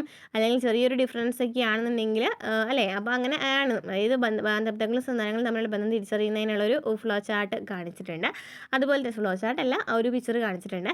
അതുപോലെ തന്നെ എന്താണ് സംശയിക്കപ്പെടുന്ന കുറ്റവാളിയെ തിരിച്ചറിയുന്നതിനായിട്ട് ആദ്യം തന്നെ ഒരു വ്യക്തിയിൽ നിന്ന് സാമ്പിൾ എടുക്കുകയാണ് ചെയ്യുന്നത് അല്ലേ. എന്നിട്ട് വ്യക്തി 1 ആയിട്ട് കമ്പയർ ചെയ്ത് അല്ലെങ്കിൽ അടുത്ത വ്യക്തിയായിട്ട് ഈ സാമ്പിൾ തമ്മിൽ കമ്പയർ ചെയ്തിട്ടൊക്കെയാണ് അങ്ങനെ വ്യക്തികളെ തിരിച്ചറിയുന്നത് അല്ലെങ്കിൽ കുറ്റവാളികളെ തിരിച്ചറിയുന്നത്. അപ്പോൾ DNA ഫിംഗർ പ്രിൻറ്റിങ്ങിൻ്റെ ഉപയോഗങ്ങൾ എന്തൊക്കെയാണ്? കുറ്റവാളികളെ തിരിച്ചറിയാനായിട്ട് പറ്റും, ജനിതക വൈകല്യങ്ങൾ തിരിച്ചറിയാനും പാരമ്പര്യ രോഗങ്ങളെക്കുറിച്ച് പഠിക്കുന്നതിനും സഹായിക്കുന്നുണ്ട്, മാതാപിതാക്കളും കുട്ടികളും തമ്മിലുള്ള ജൈവിക ബന്ധം നിർണ്ണയിക്കുന്നതിനായിട്ട് സഹായിക്കുന്നുണ്ട്, ഫോസിലുകൾ തിരിച്ചറിഞ്ഞ് വംശപരമ്പരയെ തന്നെ മനസ്സിലാക്കാനായിട്ട് പറ്റും, അപകടങ്ങളിലോ ദുരന്തങ്ങളിലോ പെട്ടവരെ തിരിച്ചറിയാനായിട്ട് സഹായിക്കുന്നുണ്ട്, വംശനാശ ഭീഷണി നേരിടുന്ന ജീവികളെ ട്രാക്ക് ചെയ്യുവാനും ഇത് സഹായിക്കുന്നുണ്ട്. അപ്പോൾ എന്താണ് DNA ഫിംഗർ പ്രിൻറ്റിങ്ങിൻ്റെ ഉപയോഗങ്ങൾ? കുറ്റവാളികളെ തിരിച്ചറിയാൻ, ജനിതക വൈകല്യങ്ങൾ തിരിച്ചറിയാനും പാരമ്പര്യ രോഗങ്ങളെക്കുറിച്ച് പഠിക്കാനും, മാതാപിതാക്കളും കുട്ടികളും തമ്മിലുള്ള ജൈവിക ബന്ധം നിർണ്ണയിക്കാൻ, ഫോസിലുകൾ തിരിച്ചറിഞ്ഞ് വംശപരമ്പര തന്നെ മനസ്സിലാക്കാനായിട്ട്, അപകടങ്ങളിലോ അല്ലെങ്കിൽ ദുരിതങ്ങളിലൊക്കെ പെട്ടവരെ തിരിച്ചറിയുന്നതിനായിട്ട് ഉപയോഗിക്കുന്നുണ്ട്, വംശനാശ ഭീഷണി നേരിടുന്ന ജീവികളെ ട്രാക്ക് ചെയ്യാവാനായിട്ടും ഇത് ഉപയോഗിക്കുന്നുണ്ട്. അപ്പോൾ എന്താണ് DNA ഫിംഗർ പ്രിൻറ്റിംഗ് എന്ന് പറഞ്ഞു? അതിൻ്റെ അടിസ്ഥാനം എന്താണെന്ന് പറഞ്ഞു അല്ലേ. പിന്നെ എന്താണ് പ്രായോഗിക സാധ്യതകൾ നമ്മൾ പറഞ്ഞു. ചിത്രീകരണത്തിലെ സാമ്പിളിനോടുള്ള ചേർച്ചയും കുറ്റവാളിയും തമ്മിൽ ബന്ധമുണ്ടെന്ന് പറഞ്ഞു അല്ലേ. നമുക്ക് ഒരു സാമ്പിൾ എടുത്തിട്ട് ആ വ്യക്തിയുമായിട്ട് കമ്പയർ ചെയ്യും, DNA കമ്പയർ ചെയ്തിട്ട് നമുക്ക് ആരാണ് വ്യക്തി നമുക്ക് തിരിച്ചറിയാനായിട്ട് പറ്റുമെന്ന് പറഞ്ഞു. ഇനി എന്താണ് ഓർഗനോയിഡുകളും 3D പ്രിൻറ്റിങ്ങും? ഓർഗനോയിഡുകൾ എന്നത് ലാബിൽ വളർത്തുന്ന ചെറുതും ത്രിമാന രൂപത്തിലുള്ളതുമായ ടിഷ്യൂ മാതൃകകളാണ്. ഓർഗനോയിഡുകൾ വെച്ചാൽ എന്താണ്? 3D ആണല്ലേ, 3D രൂപത്തിലുള്ളതും ടിഷ്യൂ മാതൃകകളാണ്. രോഗങ്ങളെ പറ്റി പഠിക്കുവാനും പുതിയ മരുന്നുകൾ വികസിപ്പിക്കുവാനും ഇത് സഹായിക്കുന്നുണ്ട്. നിലവിൽ ദാതാക്കളുടെ കുറവ്, അണുബാധ, പുതിയ അവയവം നിരസിക്കുവാനുള്ള ശാരീരിക പ്രവണത എന്നിവ അവയവമാറ്റ ശസ്ത്രക്രിയയിലെ വലിയ വെല്ലുവിളികളാണ് അല്ലെ. നമുക്ക് അവയവമാറ്റം ചെയ്യുമ്പോൾ അവിടെ എന്താണ് അണുബാധയുണ്ടോയെന്നും അതുപോലെ തന്നെ എന്തുകൊണ്ടായിരിക്കാം ഈ അവയവങ്ങളെ നിരസിക്കുവാനുള്ള പ്രവണത ഉള്ളതെന്നൊക്കെ നമുക്ക് കാണാനായിട്ട് പറ്റും അല്ലേ. ഒരു അവയവം നമ്മൾ അവയവമാറ്റ ശസ്ത്രക്രിയ നോക്കുകയാണെന്നുണ്ടെങ്കിൽ ഈ വെല്ലുവിളികളെ മറികടക്കാൻ സഹായിക്കുന്ന ഒരു സാങ്കേതിക വിദ്യയാണ് അവയവങ്ങളുടെ 3D പ്രിൻറ്റിങ്. MRI അല്ലെങ്കിൽ CT സ്കാൻ ഉപയോഗിച്ച് അവയവങ്ങളുടെ രൂപരേഖകൾ ശേഖരിക്കുന്നു. രൂപരേഖകളും ബയോ ഇങ്കുകളും അതായത് ജീവനുള്ള കോശങ്ങൾ, മറ്റ് ജൈവ വസ്തുക്കൾ, വളർച്ചാ ഘടകങ്ങൾ മുതലായി ഉൾപ്പെടുന്നതാണ് ബയോ ഇങ്കുകൾ എന്ന് പറയുന്നത്. ഇത് 3D പ്രിൻ്ററിലേക്ക് നൽകും. അങ്ങനെ ബയോ ഇങ്കുകൾ ഉപയോഗിച്ച് 3D ബയോ പ്രിൻ്റർ അവയവ മാതൃകകൾ നിർമ്മിക്കും. ഈ സാങ്കേതിക വിദ്യ ഭാവിയിൽ അവയവമാറ്റ ശസ്ത്രക്രിയയിൽ വലിയ ചലനങ്ങൾക്ക് കാരണമായേക്കാം. അതായത് പുതിയ അവയവം വെക്കുകയാണെന്നുണ്ടെങ്കിൽ എന്തുകൊണ്ടായിരിക്കണം ഈ അവയവം ചിലപ്പോൾ എല്ലാ അവയവങ്ങളും ഒരേപോലെ തന്നെ ആയിരിക്കില്ല അല്ലേ. ഇപ്പം എന്തുകൊണ്ടായിരിക്കാം അവയവങ്ങൾ നിരസിക്കുവാനുള്ള കാരണം, അല്ലെങ്കിൽ എന്തായിരിക്കും അവിടെ ദാതാക്കൾ ത്വക്കിൽ എന്തെങ്കിലും അണുബാധ ഉണ്ടോ എന്നൊക്കെ അറിയുന്നതിനായിട്ട് കറക്റ്റ് അറിയുന്നതിന് വേണ്ടിയിട്ട് സഹായിക്കുന്ന സാങ്കേതിക വിദ്യയെക്കുറിച്ചിട്ടാണ് പറയുന്നത്. ഇവിടെ ആദ്യം എന്താ ചെയ്യേണ്ട, MRI അല്ലെങ്കിൽ CT സ്കാനൊക്കെ ഉപയോഗിച്ചിട്ട് അതിൻ്റെ ഒരു 3D ചിത്രം എടുക്കുകയാണ് ചെയ്യുന്നത് അല്ലേ. അതിനുശേഷം അവയവങ്ങളുടെ രൂപരേഖകൾ ശേഖരിക്കുകയാണ് ചെയ്യുന്നത്. അതിനുശേഷം എന്ത് ചെയ്യുന്നു ബയോ ഇങ്കുകളോ രൂപരേഖകളൊക്കെ ഉപയോഗപ്പെടുത്തിയിട്ട് ഒരു 3D ബയോ പ്രിൻ്റർ അവയവ മാതൃകകൾ നിർമ്മിക്കും. അപ്പോൾ അത് എന്ന് പറയുന്നത് കുറച്ചും കൂടി നമുക്ക് കഴിയുകയാണെന്നുണ്ടെങ്കിൽ കുറച്ചും കൂടി ഡീറ്റെയിൽ ആയിട്ട് ഇതിനെക്കുറിച്ച് പഠിച്ചതിന് ശേഷം നമ്മുടെ സാങ്കേതിക വിദ്യയിലൊക്കെ ഇത് ഉൾപ്പെടുത്താമെന്നാണ് പറയുന്നത്. അപ്പോൾ ജൈവ സാങ്കേതിക വിദ്യയുടെ വിവിധ സാധ്യതകൾ നമ്മൾ കണ്ടു അല്ലേ. ജൈവ സാങ്കേതിക വിദ്യയിൽ ഏറ്റവും അധികം പ്രയോജനപ്പെടുത്തി എന്തിനെയായിരുന്നു, സൂക്ഷ്മജീവികളെയാണെന്ന് പറഞ്ഞു. അതുപോലെ തന്നെ കൂടുതലായിട്ട് ഈ മാറ്റങ്ങൾ വരുത്താൻ കഴിയുന്ന ഏക ജീവിവർഗം എന്ന് പറയുന്നത് മനുഷ്യരാണ് ഇവിടെ കൂടുതലായിട്ട് അഭിലഷണീയമായ മാറ്റങ്ങൾ വരുത്താൻ കഴിയുന്ന ഏക ജീവി വർഗം എന്ന് പറയുന്നത്. സൂക്ഷ്മജീവികളെ പോലും ഇതിനായിട്ട് ഉപയോഗിക്കുന്നുണ്ട് മനുഷ്യരിലാണെന്നുണ്ടെങ്കിൽ. എന്നാൽ രോഗകാരികളായിട്ടാണ് നമ്മൾ അവയവയെ കാണുന്നത്. അപ്പോൾ സൂക്ഷ്മജീവികൾ നമ്മൾ രോഗകാരികൾ, നമ്മൾ കഴിഞ്ഞ ചാപ്റ്ററിൽ പറഞ്ഞിട്ടുണ്ടായിരുന്നു. സൂക്ഷ്മജീവികൾ എന്ന് പറയുന്ന രോഗകാരികൾ മാത്രമല്ല എന്താണ്, സഹായിക്കുന്നതും കൂടി ഉണ്ടെന്ന് നമ്മൾ പറഞ്ഞിട്ടുണ്ടായിരുന്നു. അതാണ് പറയുന്നത്. അപ്പോൾ ഈ സൂക്ഷ്മജീവികൾ എന്ന് പറയുന്ന സൂക്ഷ്മജീവികളുടെ പ്രസൻസിലാണ് ഈ സാങ്കേതിക വിദ്യകളൊക്കെ ചെയ്തത് അല്ലേ. മനുഷ്യരിൽ എങ്ങനെയാണ് ചെയ്തിരുന്നത്. അപ്പോൾ ഈ സൂക്ഷ്മജീവികളുടെ പ്രസൻസ് എന്താണ്, എത്രയാണ് ഇമ്പോർട്ടൻസ് എന്ന് നമുക്ക് ഈ ഒരു ഭാഗത്തിലൂടെ നമുക്ക് മനസ്സിലാക്കാനായിട്ട് പറ്റും. ഇനി എന്താണ് ഹ്യൂമൻ മൈക്രോ ബയോം പ്രൊജക്റ്റ് എന്ന് വെച്ചാൽ, HMP എന്ന് വെച്ചാൽ എന്താണ്, മനുഷ്യ ശരീരത്തിൽ വസിക്കുകയും ഇടപഴകുകയും ചെയ്യുന്ന സൂക്ഷ്മാണുക്കളുടെയും അവയുടെ ജീനുകളുടെയും ശേഖരണത്തെയാണ് ഹ്യൂമൻ മൈക്രോബയോം എന്ന് പറയുന്നത്. എന്താണ് ഹ്യൂമൻ മൈക്രോബയോ എന്ന് വെച്ചാൽ, നമ്മുടെ മനുഷ്യരിലുള്ള ജീനുകൾ, സൂക്ഷ്മാണുക്കളുടെയും അവരുടെ ജീനുകളുടെയും ശേഖരണത്തെയാണെന്ന് പറയുന്നത് ഹ്യൂമൻ മൈക്രോബയോം എന്ന് പറയുന്നത്. ബാക്ടീരിയ, ആർക്കിയ, ഫംഗസ്, വൈറസുകൾ തുടങ്ങിയ സൂക്ഷ്മജീവികളുടെ ഒരു സമൂഹമാണിത്. ശരീരകോശങ്ങളേക്കാൾ 10 മടങ്ങ് സൂക്ഷ്മജീവികൾ നമ്മുടെ ഉള്ളിലുണ്ട്. രോഗപ്രതിരോധം, ദഹനം, വിറ്റാമിനുകളുടെ നിർമ്മാണം, ആഗിരണം തുടങ്ങിയ ഒട്ടേറെ സേവനങ്ങൾ അവ നമുക്ക് തരുന്നുണ്ട്. അപ്പോൾ ഈ സൂക്ഷ്മജീവികൾ എന്ന് പറയുന്നത് എന്താണ്, ബാക്ടീരിയ, ആർക്കിയ, ഫംഗസ്, വൈറസുകൾ പോലെയുള്ള സൂക്ഷ്മജീവികളൊക്കെ നമ്മുടെ ശരീരത്തിനകത്തുണ്ട് അല്ലേ. അപ്പോൾ ഇതെന്ന് പറയുന്നത് എന്താണ്, കുറേ പ്രോസസ്സുകളൊക്കെ ചെയ്യാൻ സഹായിക്കുന്നുണ്ട് അല്ലേ. പ്രതിരോധം, ദഹനം, വൈറ്റമിൻസിൻ്റെ നിർമ്മാണം, ആഗിരണത്തിനൊക്കെ സഹായിക്കുന്നുണ്ട്. അവയെക്കുറിച്ചുള്ള അറിവ് വികസിപ്പിക്കുന്നതിനായി 2007 അമേരിക്കയിലെ നാഷണൽ ഇൻസ്റ്റിറ്റ്യൂട്ട് ഓഫ് ഹെൽത്ത് ആരംഭിച്ച പദ്ധതിയാണ് ഹ്യൂമൻ മൈക്രോബയോം പ്രൊജക്റ്റ് എന്ന് പറയുന്നത്. മനുഷ്യ ശരീരത്തിൽ കോശങ്ങൾ മാത്രമല്ല കോടിക്കണക്കിന് സൂക്ഷ്മജീവികളും അടങ്ങിയിട്ടുണ്ടെന്നും അവയുടെ സഹവർത്തിത്വം ജീവൻ്റെ സുസ്ഥിതിക്ക് അത്യന്താപേക്ഷിതമാണെന്നും HMP തെളിയിച്ചു. അപ്പോൾ അങ്ങനെയാണ് മനുഷ്യ ശരീരത്തിൽ കോശങ്ങൾ മാത്രമല്ല സൂക്ഷ്മജീവികളുണ്ട് എന്നും അവയുടെ പ്രവർത്തനം എത്രത്തോളം മനുഷ്യർക്ക് ഇമ്പോർട്ടൻ്റ് ആണെന്നും കണ്ടെത്തുന്നത് അല്ലേ. രോഗകാരണം രോഗാണു മാത്രമല്ലെന്നും ശരീരത്തിലെ സൂക്ഷ്മജീവികളുടെ സന്തുലിതാവസ്ഥയിൽ ഉണ്ടാകുന്ന മാറ്റങ്ങളും രോഗാവസ്ഥയിലേക്ക് നയിക്കുമെന്നും വെളിപ്പെടുത്തി. അപ്പോൾ രോഗത്തിന് കാരണം രോഗാണു മാത്രമല്ല, ഈ സൂക്ഷ്മജീവികളുടെ പ്രസൻസിൽ എണ്ണത്തിലൊക്കെ വ്യത്യാസമുണ്ടെന്നുണ്ടെങ്കിലും രോഗങ്ങൾ ഉണ്ടാകാമെന്ന് കണ്ടെത്തി. ഈ അറിവ് രോഗനിർണയത്തിനും ചികിത്സാ രീതിക്കുമുള്ള പുതിയ വഴികൾ തുറന്നു. വ്യക്തിഗത മരുന്നുകൾ രൂപകൽപ്പന ചെയ്യുന്നതിനും ഓരോ വ്യക്തിയുടെയും മൈക്രോബയോമിനനുസരിച്ചുള്ള ചികിത്സകൾ ക്രമീകരിക്കുന്നതിനും ഈ പ്രൊജക്റ്റ് വലിയ സാധ്യതയാണ് തുറന്നിട്ടത്. ഇനി എന്താണ് പറയുന്നത്, മലത്തെയും മരുന്നാക്കുന്ന ശാസ്ത്രം. എന്തുകൊണ്ടാണ് അങ്ങനെ പറയുന്നത് നമുക്ക് നോക്കാം. മലമരുന്നാണോ? നെറ്റിച്ചുളിക്കേണ്ട, സംഗതി ശരിയാണ്. നമ്മുടെ ശരീരത്തിൽ നമുക്ക് വേണ്ടി പണിയെടുക്കുന്ന കോടാനുകോടി സൂക്ഷ്മജീവികളെക്കുറിച്ച് മനസ്സിലാക്കിയാലോ. അതിൽ മുഖ്യ ഇനം ബാക്ടീരിയകളാണ് അല്ലേ. കൂടുതൽ എന്താണ്, ബാക്ടീരിയാസുകളാണ്. മരുന്നിനെതിരെ പ്രതിരോധശേഷി നേടിയ ക്ലോസ്ട്രിഡിയം ഡിഫിസിൽ എന്ന് പറയുന്ന ബാക്ടീരിയ മൂലമുണ്ടാകുന്ന ഗുരുതരമായ കുടൽ അണുബാധകൾക്ക് ആൻറ്റിബയോട്ടിക്കുകൾ ഫലിക്കില്ല. അതായത് എന്താ പറയുന്നത്, ക്ലോസ്ട്രിഡിയം ഡിഫിസിൽ എന്ന് പറയുന്ന ഒരു ബാക്ടീരിയ ഉണ്ട്. ഈ ബാക്ടീരിയ മൂലമുണ്ടാകുന്ന കുടൽ അണുബാധകൾക്ക് നമ്മൾ ആൻറ്റിബയോട്ടിക് ഒന്നും കഴിച്ചാൽ ശരിയാവില്ല. അപ്പോഴാണ് മലമരുന്നായി ഉപയോഗിച്ചുകൊണ്ടുള്ള പുതിയ ചികിത്സ ഫലപ്രദമാകുന്നത്. ഈ ചികിത്സയ്ക്കായി ആരോഗ്യവാനായ ഒരു വ്യക്തിയുടെ മലത്തിൽ നിന്നും ദഹനത്തെ സഹായിക്കുന്ന ഉപകാരികളായ ബാക്ടീരിയകളെ ശേഖരിച്ച് അവയെ ക്യാപ്സ്യൂളുകളിലാക്കി മാറ്റുന്നു. ഈ പൂപ്പ് പില്ലുകൾ രോഗിക്ക് നൽകുമ്പോൾ നല്ല ബാക്ടീരിയകളുടെ എണ്ണം കൂടുകയും ക്ലോസ്ട്രിഡിയം ഡിഫിസിൽ അണുബാധയെ പ്രതിരോധിക്കുവാനും സാധിക്കുന്നു. അപ്പോൾ ഒരു വ്യക്തിയുടെ മലത്തിൽ നിന്നും ദഹനത്തെ സഹായിക്കുന്ന ഉപകാരികളായിട്ടുള്ള ബാക്ടീരിയാസിനെ എന്തെടുക്കുകയാണ് അല്ലേ, എന്നിട്ട് അതെന്ത് ചെയ്യാണ്, അതിനെ ക്യാപ്സ്യൂൾ രൂപത്തിലേക്ക് കൊടുക്കുകയാണ്. അതിനെയാണ് പൂപ്പ് പില്ലുകൾ എന്ന് പറയുന്നത്. ഇത് ആ ഒരു ക്ലോസ്ട്രിഡിയം ഡിഫിസിൽ എന്ന് പറയുന്ന അണുബാധയെ പ്രതിരോധിക്കുവാനായിട്ട് സഹായിക്കുന്നുണ്ട്. ലോകാരോഗ്യ സംഘടന പൂപ്പ് ചികിത്സ അംഗീകരിച്ചു കഴിഞ്ഞു. കേൾക്കുമ്പോൾ വിചിത്രമായി തോന്നാമെങ്കിലും ശാസ്ത്രം അതിൻ്റെ രീതിയിലൂടെ പ്രശ്ന പരിഹാരത്തിനായി ഏത് വഴിയും സ്വീകരിക്കുമെന്ന് നമുക്കിതിലൂടെ മനസ്സിലാക്കാം. നോക്കാം. ഇനി എന്താണ് ജീവശാസ്ത്രവും നിർമ്മിത ബുദ്ധിയും? AI ഒക്കെ നമുക്കറിയാം. ഇപ്പോൾ എന്താണ് എല്ലാവർക്കും അറിയാവുന്ന കാര്യമാണ് എന്ന് പറയുന്നത് അല്ലേ. AI ജീവശാസ്ത്ര മേഖലയിൽ ഉപയോഗിക്കുന്നുണ്ടോ നമുക്ക് നോക്കാം. രോഗനിർണയം, മരുന്ന് കണ്ടുപിടുത്തം, ജനിതക എഞ്ചിനീയറിംഗ് തുടങ്ങിയ നിരവധി ജീവശാസ്ത്ര പഠന മേഖലകളിൽ AI പ്രധാന പങ്ക് വഹിക്കുന്നുണ്ട്. കമ്പ്യൂട്ടർ സയൻസ്, ഗണിതശാസ്ത്രം, സ്റ്റാറ്റിസ്റ്റിക്സ് തുടങ്ങിയ വിഷയങ്ങളെ സംയോജിപ്പിച്ച് ജീവശാസ്ത്ര തത്വങ്ങളെ വിശകലനം ചെയ്യുന്ന നൂതന ശാസ്ത്രശാഖയാണ് ബയോ ഇൻഫർമാറ്റിക്സ് എന്ന് പറയുന്നത്. അപ്പോൾ ഇവിടുത്തെ ഇതിലെ രോഗനിർണയം, ചികിത്സ എങ്ങനെയാണെന്ന് നോക്കാം. പുതിയ മരുന്നുകൾ കണ്ടെത്തുന്നതിനും രാസവസ്തുക്കളുടെ ഫലപ്രാപ്തി പ്രവചിക്കുന്നതിനും ഏറ്റവും അനുയോജ്യമായ ചികിത്സാ രീതികൾ നിർദ്ദേശിക്കുന്നതിനും അതാണ് രോഗനിർണയ ചികിത്സയെ കുറിച്ച് പറയുന്നത്. ഇനി വ്യക്തിഗത മരുന്ന് വെച്ചാൽ എന്താണ്? ഓരോ വ്യക്തിയുടെയും ജനിതകഘടനയും ആരോഗ്യ വിവരങ്ങളും വിശകലനം ചെയ്ത് അവർക്ക് ഏറ്റവും അനുയോജ്യമായ ചികിത്സാ രീതികൾ ശുപാർശ ചെയ്യണം. ഇനി ജീനോം സീക്വൻസിങ് എന്ന് വെച്ചാൽ എന്താണ്?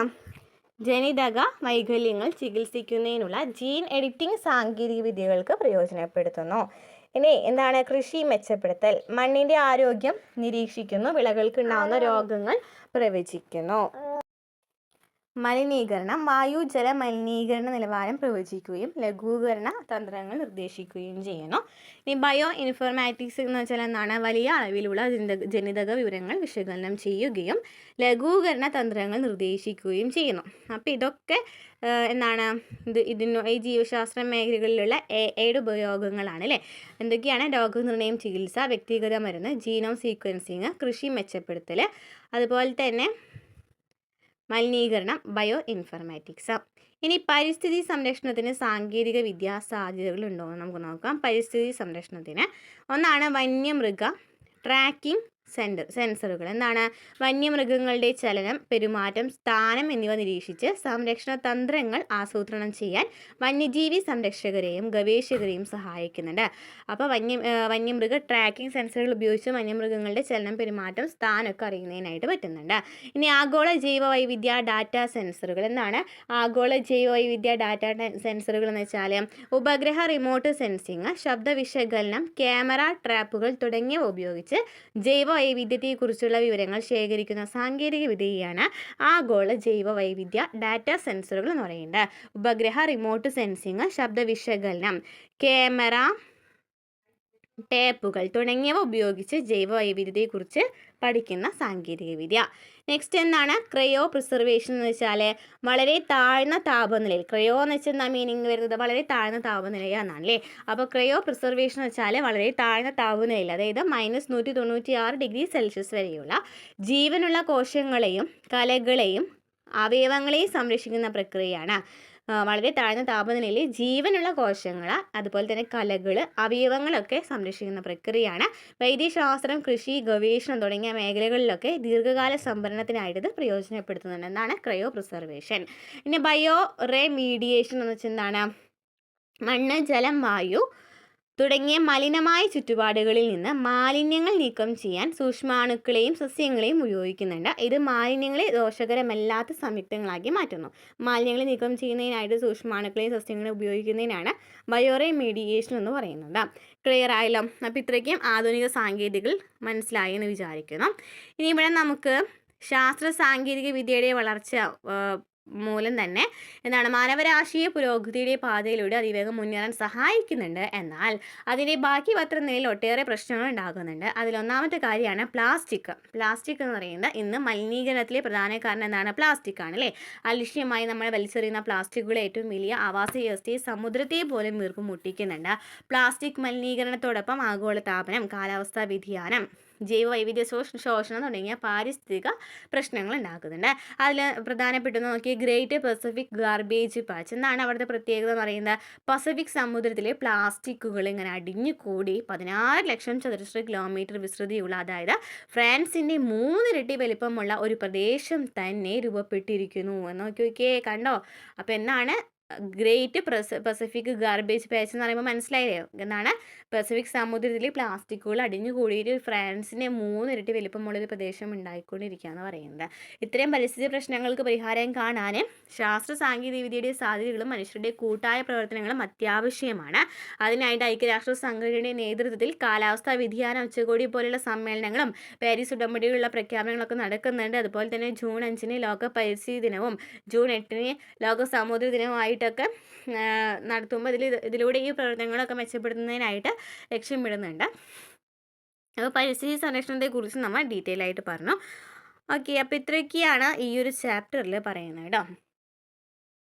പ്രധാനപ്പെട്ട സാങ്കേതിക വിദ്യകൾ ഏതൊക്കെയാണെന്ന് പഠിച്ചു വെച്ചിരിക്കാം. ഇവിടെ നോക്കി വിലയിരുത്തൽ എന്ന് പറയുന്നതിൽ നോക്കി നോക്കി എന്തെങ്കിലും അറിയുമെന്ന് നോക്കാം അല്ലേ. റീകോമിനന്റ് DNA ടെക്നോളജിയുമായി ബന്ധപ്പെട്ട ചോദ്യം നൽകുന്ന പ്രസ്താവനകളിൽ ശരിയായത് ഏതാണ്? ഒരു ജീവിയുടെ DNA മുറിക്കാൻ റിസ്ട്രിക്ഷൻ എൻസൈമുകൾ ഉപയോഗിക്കുന്നു, ശരിയാണ്. ലിഗേസ് എൻസൈം മുറിച്ച DNA കഷ്ണങ്ങളെ തമ്മിൽ ബന്ധിപ്പിക്കുന്നതിനാണ് സഹായിക്കുന്നതും ശരിയാണ്. വാഹകർ സാധാരണയായി ബാക്ടീരിയയിലെ പ്ലാസ്മിഡുകളാണ് അല്ലേ, അതും ശരിയാണ്. ആതിഥേയ കോശത്തിൽ റീകോമിനന്റ് DNA പ്രവേശിച്ചാൽ അത് സ്വന്തമായി പെരുകില്ല എന്ന് പറയുന്നുണ്ട്. അത് തെറ്റാണ് കേട്ടോ. അപ്പോൾ ഇവിടെ ശരിയായിട്ടുള്ളത് 1, 2, 3 മാത്രമാണ്. ഇപ്പോൾ ആതിഥേയ കോശത്തിൽ റീകോമിനന്റ് DNA പ്രവേശിക്കുകയാണെന്നുണ്ടെങ്കിൽ അത് വാഹകൻ്റെ സഹായത്തോടെ സ്വന്തമായിട്ട് പെരുകും. നെക്സ്റ്റ് ക്വസ്റ്റ്യൻ എന്താണ്? ABC എന്നിവ തിരിച്ചറിഞ്ഞ ശരിയായ ഓപ്ഷൻ ഏതാണെന്ന് നോക്കാനാണ്. 2 അതിലധികമോ വ്യത്യസ്ത ജീവികളിൽ നിന്നുള്ള DNA ഭാഗങ്ങൾ ഒന്നിച്ച് ചേർക്കുന്ന സാങ്കേതിക വിദ്യയെ എന്തെന്ന് പറയുന്നു? റീകോമിനന്റ് DNA ടെക്നോളജി എന്ന് പറയുന്നു. ഇനി എന്താണ്? DNAയിൽ ജീനുകളുടെ സ്ഥാനം കണ്ടെത്തുന്ന സാങ്കേതിക വിദ്യയാണ് എന്തെന്ന് പറയുന്നത്? ജീൻ മാപ്പിംഗ് എന്ന് പറയുന്നത്. DNAയിലെ ന്യൂക്ലിയോടൈഡുകളുടെ ക്രമീകരണം വിശകലനം ചെയ്ത് വ്യക്തികളെ തിരിച്ചറിയാൻ ഉപയോഗിക്കുന്ന സാങ്കേതിക വിദ്യയാണ് DNA ഫിംഗർ പ്രിൻറ്റിങ് എന്ന് പറയുന്നത്. ഓക്കെ, ക്ലിയർ ആയല്ലോ. അപ്പോൾ ഇതിലേതാണ് ശരിയായിട്ട് വരുന്നത്? ഓപ്ഷൻ ഏതാ വരുന്നത്? 1 അല്ലേ, 1 വരുന്നത് gene mapping, DNA fingerprinting. Next എന്താണ്? റീകോമിനന്റ് DNA ടെക്നോളജിയിൽ ആതിഥേയ കോശത്തിൻ്റെ പ്രാധാന്യം എന്താണ്? ആതിഥേയ കോശത്തിൻ്റെ പ്രാധാന്യം എന്താണ്? ഈ ആതിഥേയ കോശം ഇല്ലായിരുന്നെങ്കിൽ ഈ സാങ്കേതിക വിദ്യ എങ്ങനെയാണ് പ്രയോജനപ്പെടുത്തുക എന്ന് പറയുന്നുണ്ട്. റീകോമിനന്റ് DNA ടെക്നോളജിയിൽ ആതിഥേയ കോശം വളരെ പ്രധാനമാണ് അല്ലേ. കാരണം എന്താണ്? പുതുതായി നിർമ്മിച്ച റീകോമിനന്റ് DNA പെരുകാനും ജീൻ ഉൽപ്പന്നങ്ങൾ നിർമ്മിക്കുവാനും ഇത് സഹായിക്കുന്നുണ്ട്. അപ്പോൾ ആതിഥേയ കോശം ഇല്ലായിരുന്നുവെങ്കിൽ റീകോമിനന്റ് DNA എന്ന് പറയുന്ന പകർപ്പുകൾ ഉണ്ടാക്കാനായിട്ട് കഴിയില്ല. അപ്പോൾ ഇത് സാങ്കേതിക വിദ്യയെ തന്നെ പരിമിതപ്പെടുത്തും. അതുപോലെ തന്നെ ആവശ്യമായ പ്രോട്ടീനുകളോ മറ്റു ഉൽപ്പന്നങ്ങളൊന്നും ഉൽപ്പാദിപ്പിക്കാനായിട്ട് സാധിക്കില്ല. ഇത് ജനിതക എഞ്ചിനീയറിംഗിൻ്റെ പല പ്രായോഗിക ഉപയോഗങ്ങളെയും തന്നെ ഇല്ലാതാക്കാം. നെക്സ്റ്റ് എന്താണ്? ഹ്യൂമൻ ജീനോം പ്രൊജക്റ്റ് നൽകുന്ന വിവരങ്ങൾ recombinant DNA technology, CRISPR editing സാങ്കേതിക വിദ്യ, ജീവശാസ്ത്രത്തിലെ AI എന്നിവ ഭാവി വികാസത്തിന് എങ്ങനെ സഹായിക്കുമെന്ന് എഴുതുക. അതായത് നമ്മൾ പറഞ്ഞല്ലോ ഹ്യൂമൻ ജീനോം പ്രൊജക്റ്റ് എന്താണെന്നുള്ളത് എഴുതുക. അതുപോലെ തന്നെ റീകോമിനന്റ് DNA ടെക്നോളജി എന്ന് വെച്ചാൽ എന്താണ്, ക്രിസ്പർ എന്ന് പറയുന്നത് എന്താണെന്നൊക്കെ എഴുതാം കേട്ടോ. ഹ്യൂമൻ ജീനോം പ്രൊജക്റ്റ് എന്ന് വെച്ചാൽ ജീനുകളുടെ അറിവ് വർദ്ധിപ്പിക്കുന്നതിനും രോഗനിർണയത്തിനും ചികിത്സയ്ക്കും സഹായിക്കുന്നുണ്ട്. റീകോമിനന്റ് DNA ടെക്നോളജി ജീൻ മാനിപ്പുലേഷനും പുതിയ മരുന്നുകൾ നിർമ്മാണത്തിന് സഹായിക്കുന്നുണ്ട്. ക്രിസ്പർ ആണെങ്കിലോ ജീൻ തിരുത്തലുകൾ സാധ്യമാക്കുന്നുണ്ട്. AI ആണെങ്കിൽ വലിയ അളവിലുള്ള ഡാറ്റ വിശകലനം ചെയ്യാനും പുതിയ കണ്ടെത്തലുകൾ നടത്താനും സഹായിക്കുന്നുണ്ട്. നെക്സ്റ്റ് എന്താണ്? രോഗിക്ക് അനുയോജ്യമായ രീതിയിൽ മരുന്നുകൾ നിർദ്ദേശിക്കുന്നതിന് ജീനോം വിവരങ്ങൾ ഉപയോഗിക്കപ്പെടുത്തുന്നുണ്ട് അല്ലേ. എങ്ങനെയാണത് സഹായിക്കുന്നതെന്നാണ് ചോദിച്ചിരിക്കുന്നത്. അങ്ങനെ സഹായിക്കുന്ന മരുന്നുകൾ നിർദ്ദേശിക്കുന്ന രീതിയാണ് എന്ന് പറയുന്നത് പേഴ്സണലൈസ്ഡ് മെഡിസിൻ എന്ന് പറയുന്നത്. പേഴ്സണലൈസ്ഡ് മെഡിസിൻ എന്ന് വെച്ചാൽ എന്താണ്? രോഗിയുടെ ജീനോം വിവരങ്ങൾ ഉപയോഗിച്ച് അവർക്ക് ഏറ്റവും അനുയോജ്യമായ മരുന്നുകൾ നൽകുന്ന രീതിയാണ് പറയുന്നത്. ഇത് ഓരോ വ്യക്തിയുടെയും ജനിതകഘടനയെ മരുന്നുകളോടുള്ള പ്രതികരണത്തെ സ്വാധീനിക്കുന്നു. ജീനോം വിവരങ്ങൾ ഉപയോഗിച്ച് നമുക്ക് ഒരു പ്രത്യേക മരുന്ന് രോഗിക്ക് ഫലപ്രദമാകുമോ എന്ന് നമുക്ക് മുൻകൂട്ടി കാണാനായിട്ട് പറ്റും. ഇത് മരുന്നുകളുടെ പാർശ്വഫലങ്ങൾ കുറയ്ക്കാനും ചികിത്സ കൂടുതൽ ഫലപ്രദമാക്കാനും സഹായിക്കും. എന്താണ് ഉപയോഗിക്കുന്നത്? ജീനോം വിവരങ്ങൾ ഉപയോഗിച്ചിട്ടാണ് അല്ലേ. നമുക്കത് ഒരു രോഗിക്ക് ഫലപ്രദമാണോ അല്ലെങ്കിൽ അത് ഉപയോഗിക്കാനായിട്ട് പറ്റുമോ എന്നുള്ളത് നോക്കാനായിട്ട് പറ്റും. നെക്സ്റ്റ് റീകോമിനന്റ് DNA സാങ്കേതിക വിദ്യയും ജീൻ തെറാപ്പിയും തമ്മിലുള്ള അടിസ്ഥാനപരമായ സാമ്യങ്ങളും വ്യത്യാസങ്ങളും എഴുതുക. ഇപ്പോൾ രണ്ടിനെയും സാമ്യങ്ങൾ നോക്കുകയാണെന്നുണ്ടെങ്കിൽ രണ്ടും ജനിതക വസ്തുക്കളായ DNA കൈകാര്യം ചെയ്യുന്നുണ്ട്. കൈകാര്യം ചെയ്യുന്നുണ്ട്. രണ്ടും ജനിതക എഞ്ചിനീയറിംഗ് തത്വങ്ങൾ ഉപയോഗിക്കുന്നുണ്ടല്ലോ. രണ്ടിനെയും ലക്ഷ്യം എന്ന് പറയുന്നത് എന്താണ്? ജീവജാലങ്ങളിൽ മാറ്റങ്ങൾ വരുത്തുക എന്ന് പറയുന്നതാണ്. വ്യത്യാസങ്ങൾ നോക്കുകയാണെങ്കിൽ റീകോമിനന്റ് DNA സാങ്കേതിക വിദ്യ എന്ന് പറയുന്നത് പ്രധാനമായിട്ടും ലാബിലോ വ്യാവസായിക ആവശ്യങ്ങൾക്കാണ് ഉപയോഗിക്കുന്നത്. ഇൻസുലിൻ ഉൽപ്പാദനത്തിലേക്കാണ് കൂടുതലായിട്ട് റീകോമിനന്റ് DNA സാങ്കേതികവിദ്യ ഉപയോഗിക്കുന്നത്. ജീൻ തെറാപ്പി ആണെന്നുണ്ടെങ്കിൽ രോഗം ചികിത്സിക്കാനായിട്ട് വ്യക്തിയുടെ കോശങ്ങളിലേക്ക് പുതിയ ജീനുകൾ എത്തിക്കുന്ന ചികിത്സാ രീതിയാണ് ജീൻ തെറാപ്പി എന്ന് പറയുന്നത്. അതുപോലെ തന്നെ റീകോമിനന്റ് DNA സാങ്കേതിക വിദ്യയിൽ പുതിയ ജീവികളെ സൃഷ്ടിക്കുന്നുണ്ട്. എന്നാൽ ജീൻ തെറാപ്പിയിൽ ഒരു രോഗിയെ ചികിത്സിക്കാനാണ് പ്രധാനമായിട്ടും ലക്ഷ്യമിടുന്നത്. നെക്സ്റ്റ് ക്വസ്റ്റ്യൻ, ചിത്രീകരണം നിരീക്ഷിച്ച് ചോദ്യങ്ങൾക്ക് ഉത്തരം എഴുതുക. ചിത്രീകരണത്തിൽ സൂചിപ്പിക്കുന്ന സാങ്കേതിക വിദ്യ ഏതാണ്? ഏതായിരിക്കും? ജനിതക എഞ്ചിനീയറിംഗ് ആണ് അല്ലേ? ജനിതക എഞ്ചിനീയറിംഗ് ആണ് കേട്ടോ. ജനിതക എഞ്ചിനീയറിംഗ് ആണ്. ഇതിൽ എയും ബിയും എന്താണെന്ന് തിരിച്ചറിയാൻ പറഞ്ഞിട്ടുണ്ട്. ഇതിൽ എയും ബി അല്ലേ? എ എന്ന് വെച്ചാൽ എന്താണ്? എ എന്ന് വെച്ചാൽ റീകോമിനന്റ് DNA ആണ് എ എന്ന് പറയുന്നത്. ബി എന്ന് വെച്ചാൽ എന്താണ്? ബി എന്ന് വെച്ചാൽ പ്ലാസ്മിഡ് ആണ്. ബി എന്ന് വെച്ചാൽ എന്താണ്? പ്ലാസ്മിഡ് ആണ്. ബി എന്ന് വെച്ചാൽ എന്താണ്? പ്ലാസ്മിഡ് ആണ്. എന്ന് വെച്ചാൽ എന്താണ്? റീകോമിനന്റ് DNA ആണ്. അപ്പോൾ എന്താണ് ധർമ്മം ചോദിക്കുകയാണെങ്കിൽ എ എന്ന് വെച്ചാൽ റീകോമിനന്റ് DNA ആണ്. അതായത് ഒരു ഭാഗം മറ്റൊന്നിലേക്ക് ചേർത്തിട്ട് പുതിയ ഗുണങ്ങളുള്ള ജീവികളെ സൃഷ്ടിക്കാനാണ് റീകോമിനന്റ് DNA സഹായിക്കുന്നത് അല്ലേ? DNAയുടെ ഒരു ഭാഗം മറ്റൊന്നിലേക്ക് ചേർത്തിട്ട് പുതിയ ഗുണങ്ങളുള്ള ജീവികളെ സൃഷ്ടിക്കാൻ സഹായിക്കുന്നു. പ്ലാസ്മിഡ് എന്താണ്? DNA ഒരു ജീവിയിൽ നിന്ന് മറ്റൊന്നിലേക്ക് മാറ്റാനായിട്ട് ഉപയോഗിക്കുന്ന ഉപകരണം, വാഹകരാണ് പ്ലാസ്മിഡ് എന്ന് പറയുന്നത്. DNA ഒരു ജീവിയിൽ നിന്ന് മറ്റൊന്നിലേക്ക് മാറ്റാൻ ഉപയോഗിക്കുന്ന വാഹകരാണ് എന്താ പറയുന്നത്? പ്ലാസ്മിഡ് എന്ന് പറയുന്നത്. നെക്സ്റ്റ് എന്താണ്? ഒരു ഫോറൻസിക് കേസിൽ DNA ഫിംഗർ പ്രിൻറ്റിംഗ് റിപ്പോർട്ട് നിങ്ങൾക്ക് ലഭിച്ചു എന്ന് സങ്കല്പിക്കുക. ഈ പാറ്റേണുകൾ വിശകലനം ചെയ്ത് എങ്ങനെയാണ് കുറ്റവാളിയെ തിരിച്ചറിയേണ്ടത്? അതുപോലെ പ്രകൃതി ദുരന്തത്തിൽ തിരിച്ചറിയാനാവാത്ത മൃതദേഹങ്ങൾ ആരുടേതെന്ന് കണ്ടെത്തുന്നത് എങ്ങനെയാണ്? ഏത് സാങ്കേതിക വിദ്യയാണ് ഉപയോഗിക്കുക? അവിടെ DNA ഫിംഗർ പ്രിൻറ്റിംഗ് ആണ് ഉപയോഗിക്കുന്നത് നമ്മൾ പറഞ്ഞു അല്ലേ? കുറ്റകൃത്യം നടന്ന സ്ഥലത്ത് ലഭിച്ച സാമ്പിൾ, അതായത് DNA പാറ്റേൺ നോക്കും. എന്നിട്ട് ഏതെങ്കിലും വ്യക്തികളുമായിട്ട്, സംശയിക്കുന്ന വ്യക്തികളുമായിട്ടുള്ള പാറ്റേണുമായിട്ട് നോക്കുന്നുണ്ടോ എന്ന് നോക്കും. അങ്ങനെ കൃത്യമായിട്ട് പൊരുത്തപ്പെടുന്ന പാറ്റേൺ ഉള്ള വ്യക്തിയാണ് കുറ്റവാളിയായിട്ട് സ്ഥിരീകരിക്കുന്നത്. അതുപോലെ തന്നെയാണ് മൃതദേഹങ്ങൾ നോക്കുന്നതും തിരിച്ചറിയുന്നതൊക്കെ. നെക്സ്റ്റ്, ജീവശാസ്ത്ര ഗവേഷണത്തിൽ നിർമ്മിത ബുദ്ധി എങ്ങനെയാണ് ഡാറ്റ വിശകലനത്തിനും കണ്ടെത്തലിനും സഹായിക്കുന്നത്? എന്ന് പറഞ്ഞാൽ ജീൻ സീക്വൻസുകൾ, പ്രോട്ടീൻ വിഘടനങ്ങളൊക്കെ നോക്കിയിട്ടാണ് അല്ലേ? വലിയ ഡാറ്റ വേഗത്തിൽ വിശകലനം ചെയ്യാനും മരുന്ന് കണ്ടെത്തലുകൾ ത്വരിതപ്പെടുത്തുന്നതിനും രോഗനിർണയം മെച്ചപ്പെടുത്തുന്നതിനൊക്കെ സഹായിക്കുന്നുണ്ട്. എയുടെ ഗുണങ്ങൾ നമ്മൾ പറഞ്ഞല്ലോ, അത് തന്നെയാണ് ഇവിടെ എഴുതേണ്ടത്. നെക്സ്റ്റ്, പരിസ്ഥിതി സംരക്ഷണത്തിന് സാങ്കേതിക വിദ്യയുടെ സാധ്യതകളെക്കുറിച്ചൊരു സെമിനാർ അവതരിപ്പിക്കാനാണ് പറഞ്ഞിരിക്കുന്നത്. അത് നോക്കി നോക്കാം അല്ലേ? ഒരു ശേഖരണം എന്ന് വെച്ചാൽ പറഞ്ഞു വിവിധ സെൻസറുകൾ ഉപയോഗിക്കാമെന്നൊക്കെ പറഞ്ഞു. അതുപോലെ തന്നെ ജൈവവൈവിധ്യ സംരക്ഷണത്തിൽ പറഞ്ഞതാണ് വംശനാശ ഭീഷണി നേരിടുന്ന ജീവികളെ നിരീക്ഷിക്കാനും ആവാസ വ്യവസ്ഥകൾ സംരക്ഷിക്കുന്നതിനൊക്കെ സഹായിക്കുന്നുണ്ട്. അതുപോലെ തന്നെ DNA ബാർകോഡിംഗ് ഉപയോഗിച്ചാൽ ജീവവർഗ്ഗങ്ങളെ തിരിച്ചറിയാനൊക്കെ സാധിക്കാം. മലിനീകരണ നിയന്ത്രണം എന്ന് വെച്ചാൽ എന്താണ്?